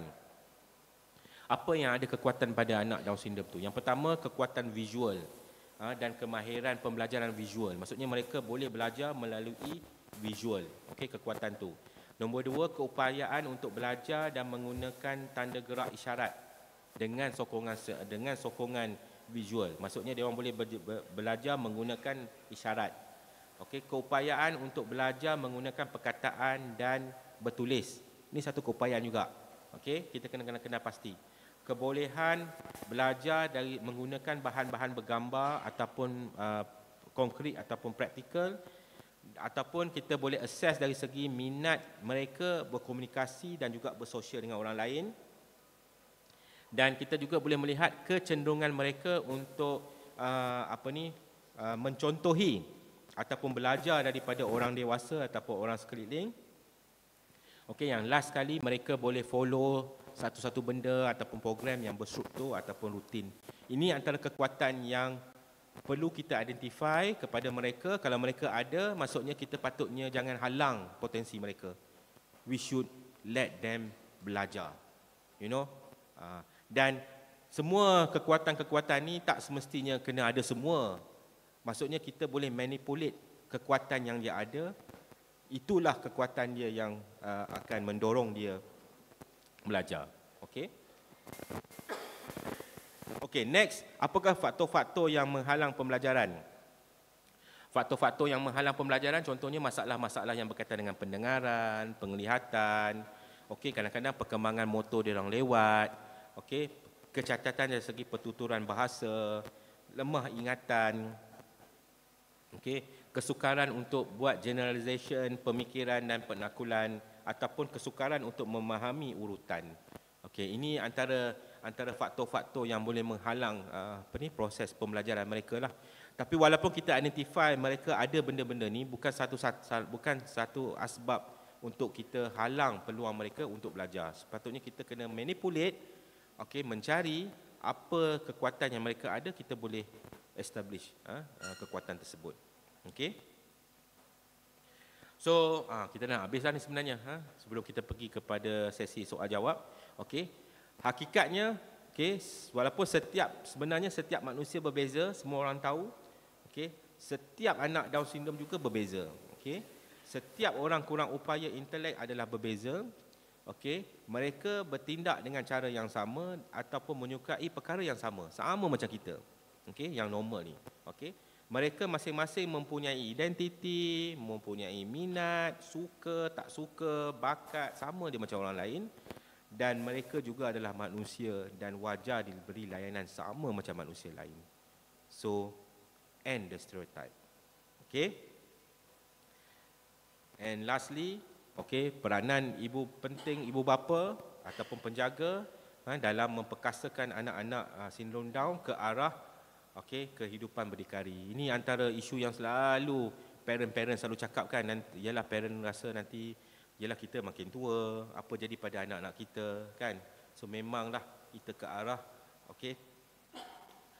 kehidupan yang berdikari, kan? Kerisauan kita sebagai ibu bapa ni memang sepanjang hayat lah, kan? Walaupun anak tu pun dah besar panjang, kan? Selagi mana kita memegang title sebagai ibu bapa, itulah kerisauan yang kita akan bawa. Okey, so sekian, terima kasih. Saya petik daripada surah Al-Maidah, okey. Dan hendaklah kamu bertolong-tolongan untuk membuat kebajikan dan bertakwa, dan janganlah kamu bertolong-tolongan dalam melakukan dosa, yakni maksiat dan pencerobohan. Dan bertakwalah kepada Allah, kerana sesungguhnya Allah Maha berat azab siksanya bagi sesiapa yang melanggar perintahnya. Okey, so saya ucapkan terima kasih. Sekian dahulu saya punya kuliah. Dan saya akan teruskan dengan sesi soal jawab.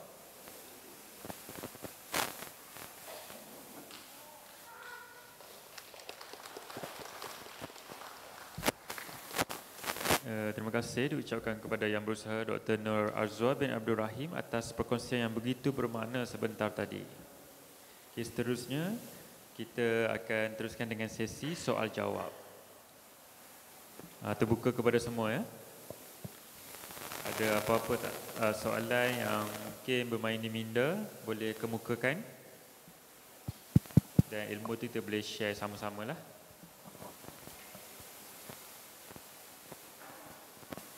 Okey, ada soalan sekejap. Ada soalan ke?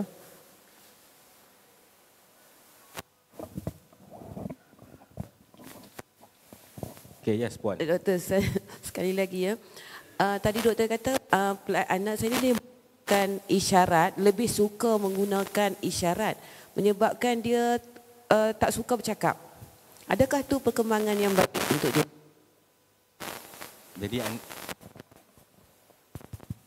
anak puan dia suka menggunakan bahasa isyarat berbanding dengan bercakap.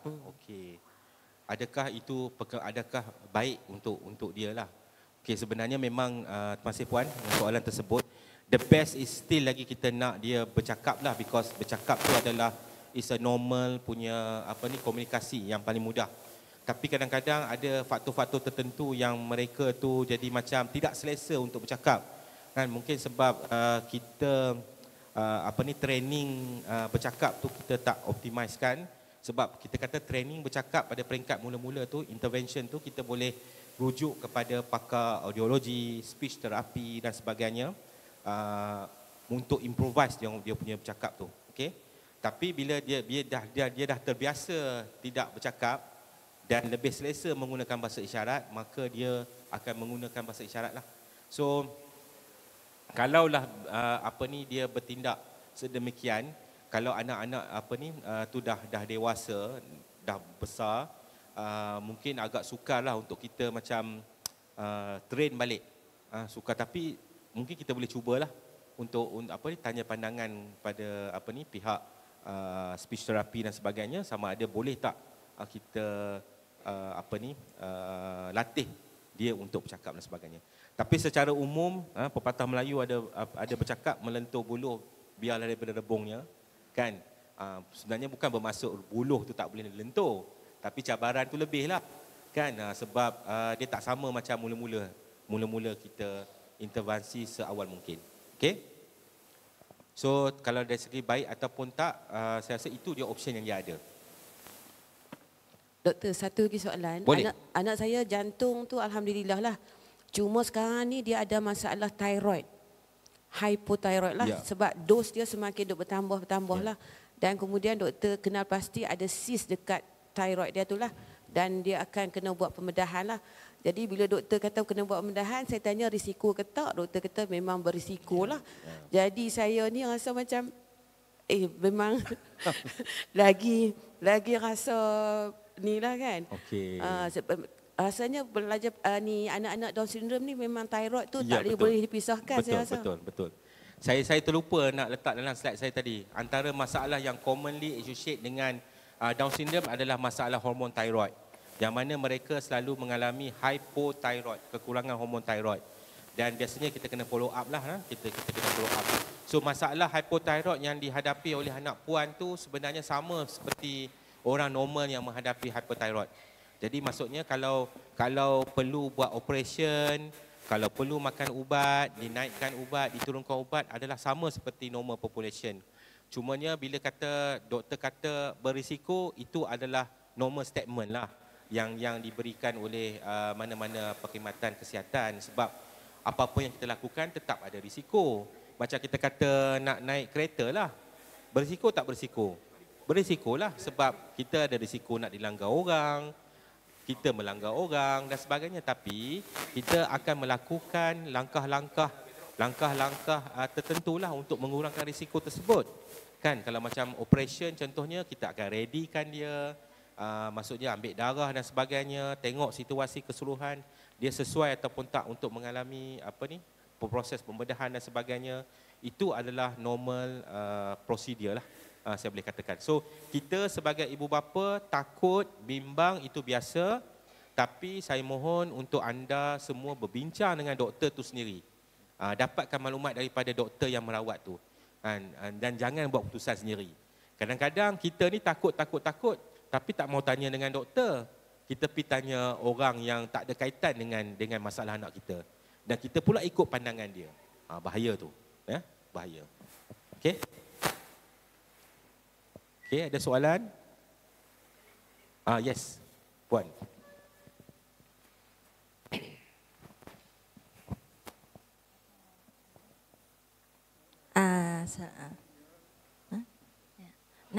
Saya nak tanya juga tolong tanya pasal kalau budak itu sudah tamat persekolahan, dia sudah umur 19-20 macam tu, adakah dia macam berpeluang untuk sambung belajar yang khas untuk institusi untuk budak-budak khas? Contohnya mereka ada talent dalam bidang ICT dan sebagainya. Ya, betul. I think isu ni memang saya susah nak ulas sebab saya tak secara umum saya tidak berkecimpung dalam advokasi untuk anak-anak Down syndrome. Saya bukannya macam berada dalam kelompok pejuang hak asasi untuk Down syndrome. So kalau soalan ni ditanya kepada pejuang hak asasi anak-anak Down syndrome, saya rasa mungkin mereka lebih banyak informasi. Saya rasa kesedaran di Malaysia ni sebenarnya masih keterbelakang. Kan, sama ada peluang mereka tu boleh sambung belajar ke peringkat universiti dan sebagainya, tak sama seperti di negara-negara western, kan. Kalau kita tengok anak-anak Down syndrome, kalau kita tengok gambar-gambar mereka pun kan, yang di western tu kan ada yang ada pekerjaan, ada bisnes, ada yang mungkin even masuk ke WHO as a speaker pun sebagai advocator bagi Down syndrome. So benda-benda tu masih lagi kurang berlaku di negara kita di Malaysia. I think benda-benda macam ni kepatutnya digerakkan oleh persatuan-persatuan. Kita kena bergerak sebagai satu entiti yang besar. Kan, orang kata pepatah, bulat air kerana bulat air kerana pembentung, bulat manusia kerana muafakat. So patutnya kalau kita bertindak sebagai seorang entiti, tidak bergabung, tidak membantu dan membantu sesama sendiri, maka tak akan berlaku perjuangan untuk hak asasi Down syndrome. So kalau nak bercakap tentang peluang mereka pergi ke higher up, yang itu tu saya tak pastilah. Okey, walau macam mana pun saya aware ada OKU lain yang memang diberi prioriti lah untuk benda-benda macam ni lah. Kan, contohnya macam ada OKU autism, contohnya mereka yang independent, boleh mengurus diri, memang kita ada sekolah khas yang ada untuk mereka-mereka yang berumur lepas SPM. Tapi saya tak ada pengetahuan yang lebih lanjut lah tentang peluang itu. Okay. Yes. Oh, ada soalan kat sini. Okay, selain daripada, ini soalan daripada Facebook ni kan? Facebook Selain daripada genetik, apakah cara pemakanan ibu bapa juga mempengaruhi pasangan untuk mendapatkan cahaya mata dan Down syndrome? Tak ada kaitan. Pemakanan tak ada kaitan. Okey, tak ada kaitan pemakanan tambahan tertentu yang macam boleh mengurangkan risiko dan sebagainya. Tak ada kajian saintifik lah yang menunjukkan ke arah tersebut. Sebab kadang-kadang overclaim ni bahaya juga kan. Produk-produk tertentu yang di pasaran sana yang claim yang melebihi yang klaim yang bukan-bukan sebenarnya menyebabkan kita kerugian lah, sebab membuat satu perkara yang sia-sia. Okey, soalan yang kedua, bagaimanakah cara untuk memastikan individu dengan sindrom Down boleh survive menjalani kehidupan pada umur mereka dewasa tanpa bantuan sesiapa? Ialah last slide saya tadi lah, ke arah kehidupan independen. So nombor satu, kalau kita nak bercakap nak make sure mereka ni survive, independent, kena mula awal lah. Seawal kelahiran lah. Kan macam kita tadi, kita dah belajar tentang cabaran mereka menghadapi kelewatan dari segi fizikal, kelewatan intellectuality, kerendahan kelewatan intellectuality dan sebagainya. So kita cepat-cepat melakukan intervensi awal supaya kita dapat latih mereka. Okey, latih mereka supaya mereka boleh independen. Okey. So itulah. Tapi yang berlaku dalam kalangan masyarakat kita kadang-kadang ada yang sembunyi. Dan bila dapat anak istimewa ni dia sembunyi, tak nak cerita dekat orang. Dia tak nak hantar ke pusat-pusat tertentu sebab ialah fikiran, stereotip daripada masyarakat dan sebagainya. So tindakan ini sebenarnya telah merugikan anak Down syndrome itu sendiri. Especially kalau anak Down syndrome itu sebenarnya tak ada cabaran masalah perubatan. Masalah jantung tak ada, masalah thyroid tak ada. Kan, masalah-masalah yang saya sebutkan tadi tak ada. Jadi rugilah kita telah menghalang beliau dari untuk dilatih yang mana mereka boleh survive pada masa akan datang. Okey, soalan yang ketiga. Adakah ibu mengandung di usia 40-an berisiko tinggi? I think dah jawab dah soalan ni tadi. Okey, berisiko tapi kejadiannya berlaku secara rawak. Dia bergantung kepada situasi anda ketika itu. Okey. Soalan yang keempat, bolehkah bimbingan dan sokongan orang sekeliling menjadikan individu dengan Down syndrome menjadi seorang ketua dan pemimpin? Ya. Why not? Sebab benda ni jarang kita nampak di Malaysia. Tapi kalau kita tengok di peringkat antarabangsa, memang ada anak-anak Down syndrome yang memang ke hadapan. Mereka menjadi juru cakap bagi yang yang sama seperti mereka, kan, bercakap di persatuan PBB, mengutarakan tentang hak-hak asasi mereka, dan itu sebenarnya satu perjuangan. Okey? Satu perjuangan.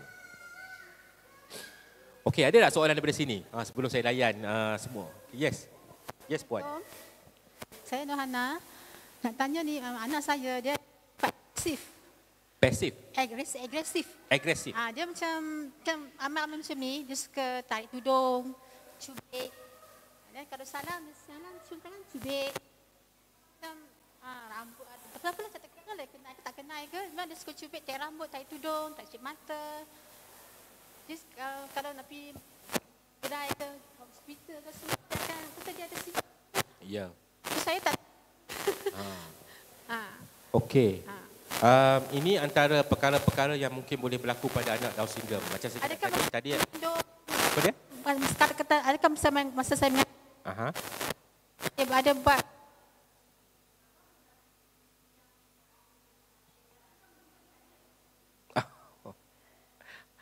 okey. Okey. Yang itu yang okey. Macam mana? Okeylah. Lepas mana kalau kita kenal ke tak kenal gimana? Salam, dah cium tangan. Ya. Doktor pun kena juga. Okey. Lebam tangan. Yalah kan, kadang-kadang bila anak-anak kita ni ada pelakon-pelakon tertentu, kita pun mula katalah ini pelakon yang kita buat masa kita pregnant ni. Ni menurun daripada mak ni. Ni menurun daripada ayah ni. Yang itu tu susahlah Puan untuk saya jawab dari segi saintifik, sebab tak ada bukti ataupun kajian saintifik lah yang untuk mengesahkan benda tu.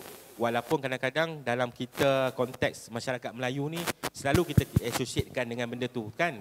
Kadang-kadang even masa pregnant pun kalau mak teringin nak makan sesuatu, ayah tak mampu nak carikan, nanti dia kata apa? Anak lahir meleleh, liok, kan. Itu sesuatu yang susah saya nak pastikan. Tapi kadang-kadang anak Down syndrome ni kadang-kadang dia memang boleh ada associate dengan masalah pembelajaran yang lain macam autism, macam yang Puan yang tanya tadi, dan dia juga mungkin boleh associate juga dengan masalah tingkah laku. Okey, masalah tingkah laku. Masalah tingkah laku ni dia adalah kriteria-kriteria dia yang kita boleh katakan sebagai masalah tingkah laku. Kadang-kadang bersifat agresif ke, destruktif ke dan sebagainya. Tapi masalah-masalah yang begini sebenarnya kita boleh latih dengan di bawah profesional clinical psychologist.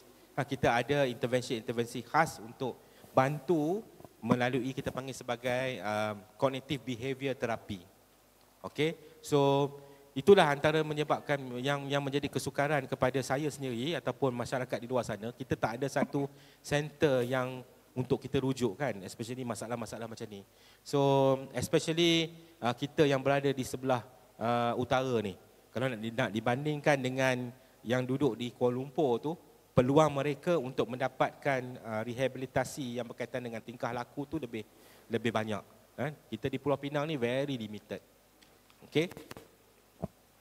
So nak jawab soalan Puan tadi, kalau behavior tertentu tu sebenarnya boleh dilatih. Boleh dilatih, tapi latihan tu mungkin kita tak boleh buat kot. Sebab kita tidak terlatih untuk membuat cognitive behavior therapy. So mungkin Puan boleh dapatkan bantuan clinical psychologist untuk di-assess dahulu dan tengok apa latihan yang kita boleh bantu dia. Okey. Okey, saya pergi kepada soalan yang ada dekat dalam Facebook ni. Ada tak persamaan ciri-ciri sindrom Down dengan William?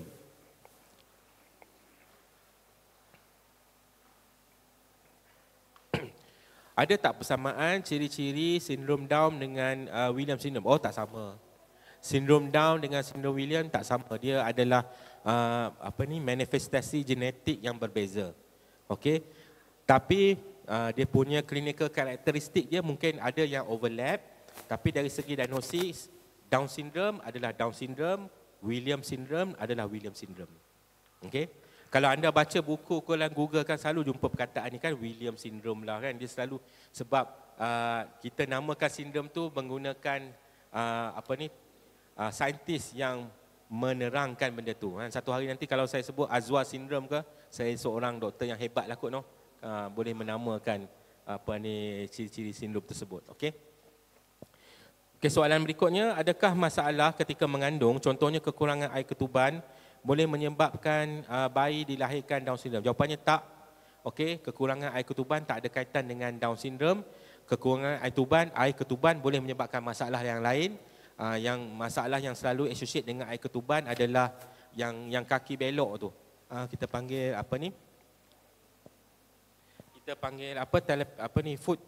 foot drop, bukan foot drop, foot talipes. Okey, yang kaki dia jadi bengkok tu.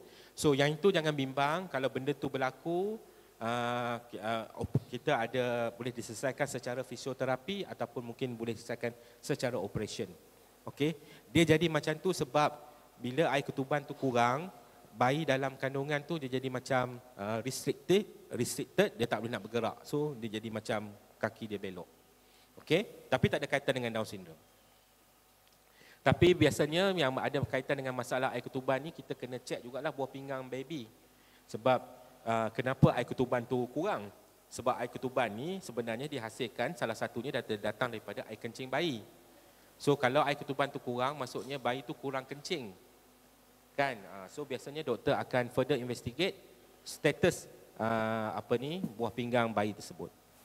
Okay, soalan berikutnya, apakah kaedah yang terbaik untuk murid sindrom Down boleh mengikuti pembelajaran dengan lebih seronok dan beri kerjasama semasa belajar? Ni soalan ni. Alamak, susah saya nak jawab. Ni soalan kena tanya cikgu ni. Kan ada tak siapa boleh tolong bantu saya jawab soalan ni? Apakah kaedah terbaik untuk murid sindrom Down mengikuti pembelajaran lebih seronok dan beri kerjasama semasa belajar? Ini soalan ni sangat terbuka sebab berdasarkan experience. Ada tak guru-guru kat sini, saya ambil peluang, ada tak share pengalaman you all, macam mana you all jadikan proses pembelajaran itu seronok? Ada tak? Tak ada? Masya Allah, tak ada. Saya tak ada jawapan secara khusus lah untuk jawapan ni sebab dia very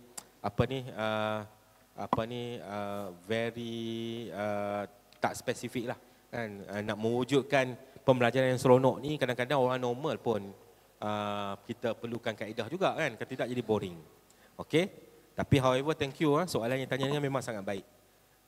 Okey, next soalan, boleh tak doktor explain mengenai keperluan untuk anak-anak sindrom Down berkatan?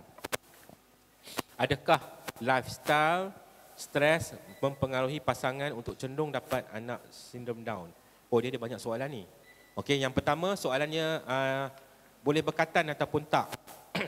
Okey, berkatan ni yalah dia ada banyak discussion lah. Sebab kita kata berkatan ni adalah untuk menjaga kebersihan. Kan bagi seorang Muslim, kita nak kena berkatan sebab nanti kalau tak bersih nanti najis dan kita tak boleh nak melakukan ibadah, berwuduk dan sebagainya sebab najis ada kat situ. Tapi kalau kita kata kita boleh cuci dengan baik, mungkin tak perlu berkatan. Tapi kalau dalam kes anak Down syndrome yang berisiko untuk mendapat jangkitan pada saluran kencing, contohnya urinary tract infection, contohnya balanitis. Balanitis ni adalah macam jadi nanah dekat muncung dia punya kemaluan dia tu. Sebab apa? Sebab ada berkumpul bahan kotoran kat situ. Jadi memang terpaksa bersunat. Okey. So kelebihan bersunat adalah kita dapat jagalah kebersihan. Kan? Sebab dia orang ni anak istimewa. Kadang-kadang kalau kita nak ajar dia tentang mengurus diri ni, dia tak sama macam anak-anak yang lain. So mungkin kalau kita bersunat, lebih mudahlah nak jaga kebersihan. Tapi kemungkinan besar anak Down syndrome ni kalau nak bersunat, tak boleh bersunat secara normal. Maksudnya mungkin dirujuk kepada doktor, mungkin terpaksa dilakukan secara bius penuh. Okey, tak boleh nak pergi dekat klinik swasta ke ataupun majlis-majlis pekatan yang dibuat secara di luar sana, tak boleh ya. Okey. Dan soalan yang berikutnya adalah, adakah stres mempengaruhi ataupun lifestyle mempengaruhi kecenderungan untuk dapat anak sindrom Down? Yang ni pun dari segi kajian tak ada associate. Sebab still kita katakan benda tu berlaku secara rawak. Berlaku secara rawak. Okey?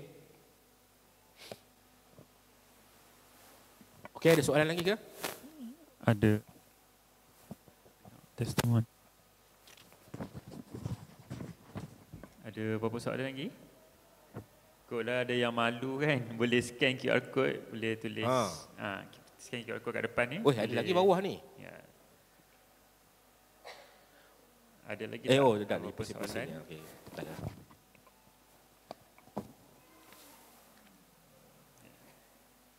Tak ada Okey, so tak ada. Okey. Majlis mengucapkan terima kasih kepada Dr. Nur Azwa bin Abdul Rahim kerana menjawab soalan-soalan yang telah dikemukakan sebentar tadi. Okey, seterusnya majlis dengan ini mempersilakan yang berusaha, Pemangku Perbadanan Pusat Awam Pulau Pinang, Puan Norlina binti Ahmad, untuk menyampaikan cenderamata kepada yang berusaha Dr. Nur Azwa bin Abdul Rahim. Dengan segala hormatnya dipersilakan.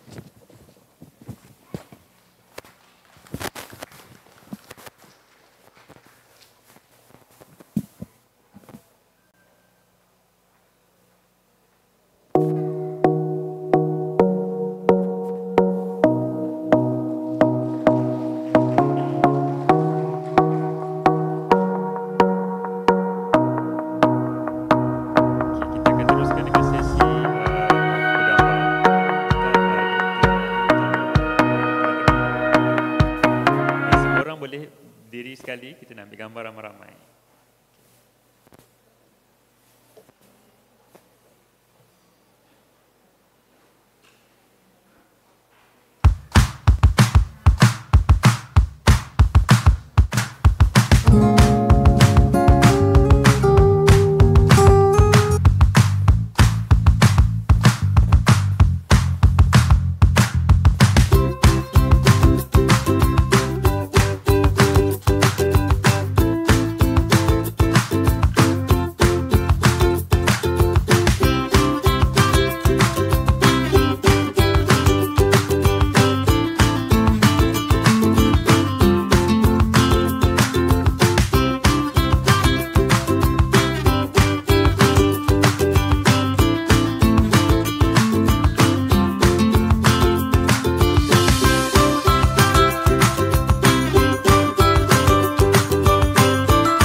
wabarakatuh.